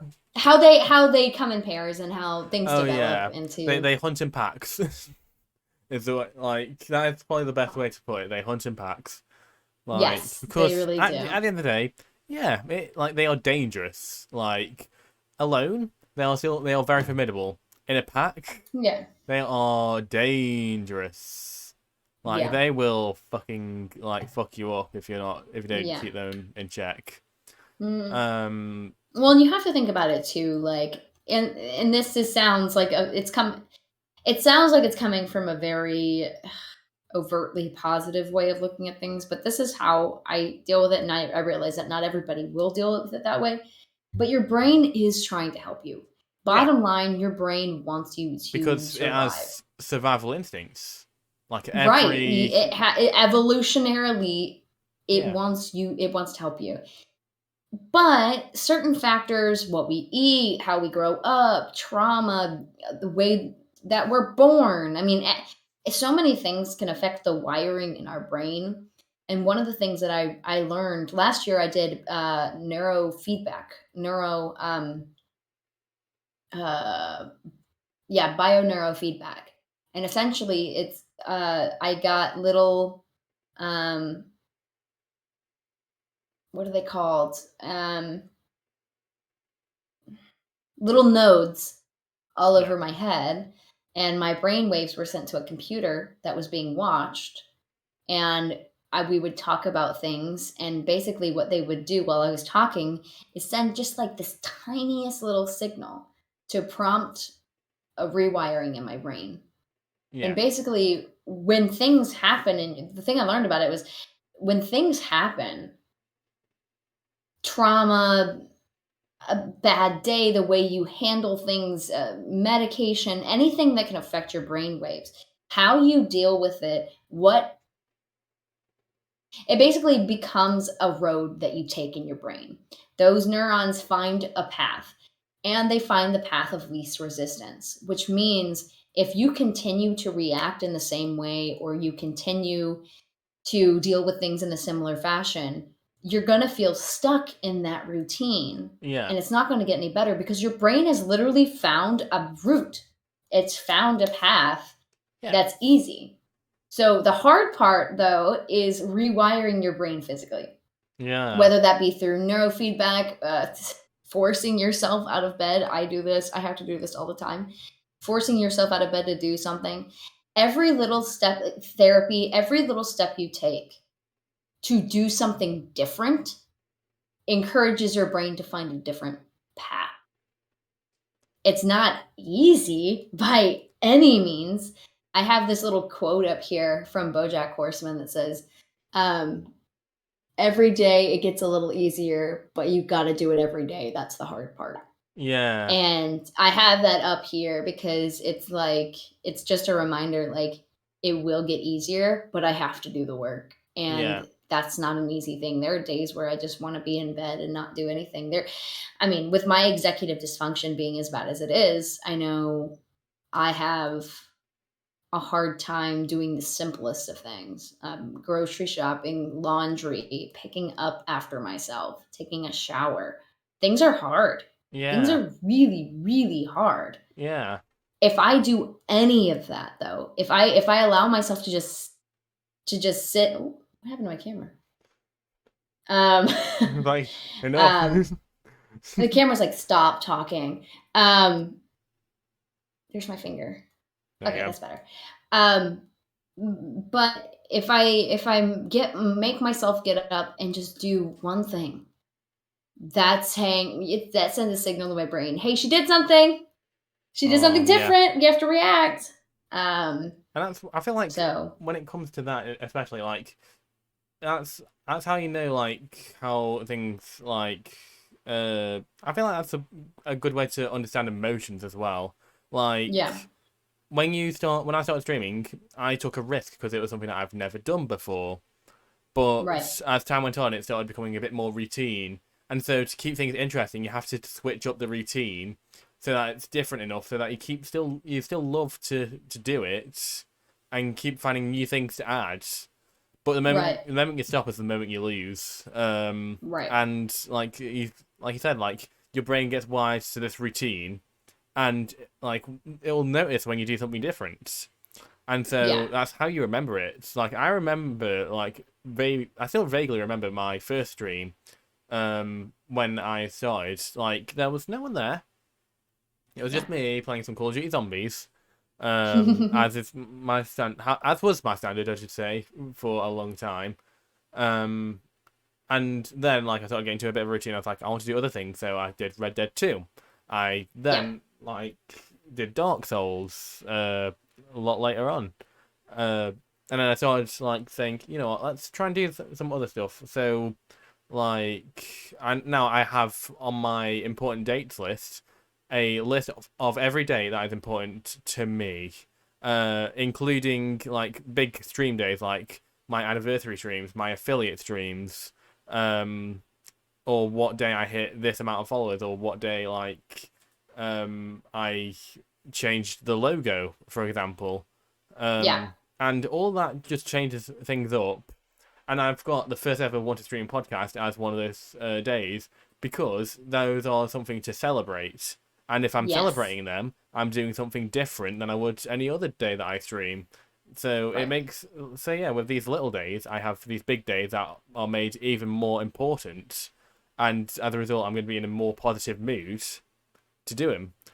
And yeah, I would absolutely love to talk more, but not only did we go overtime, not with the, like, we've only streamed 2 hours 50 minutes, so we got, like, in theory we have 10 minutes to go, but also we had technical difficulties at the start. So I think now is a good time to end the podcast, and I would love to have you on again another time. Of course. Thank you so much for having me. I really appreciate it. Yeah, thank you so much for saying yes. And of course, making this month so easy. Like, legit. No worries at all. So let's get a shout out to you. Everyone, check out Rellie.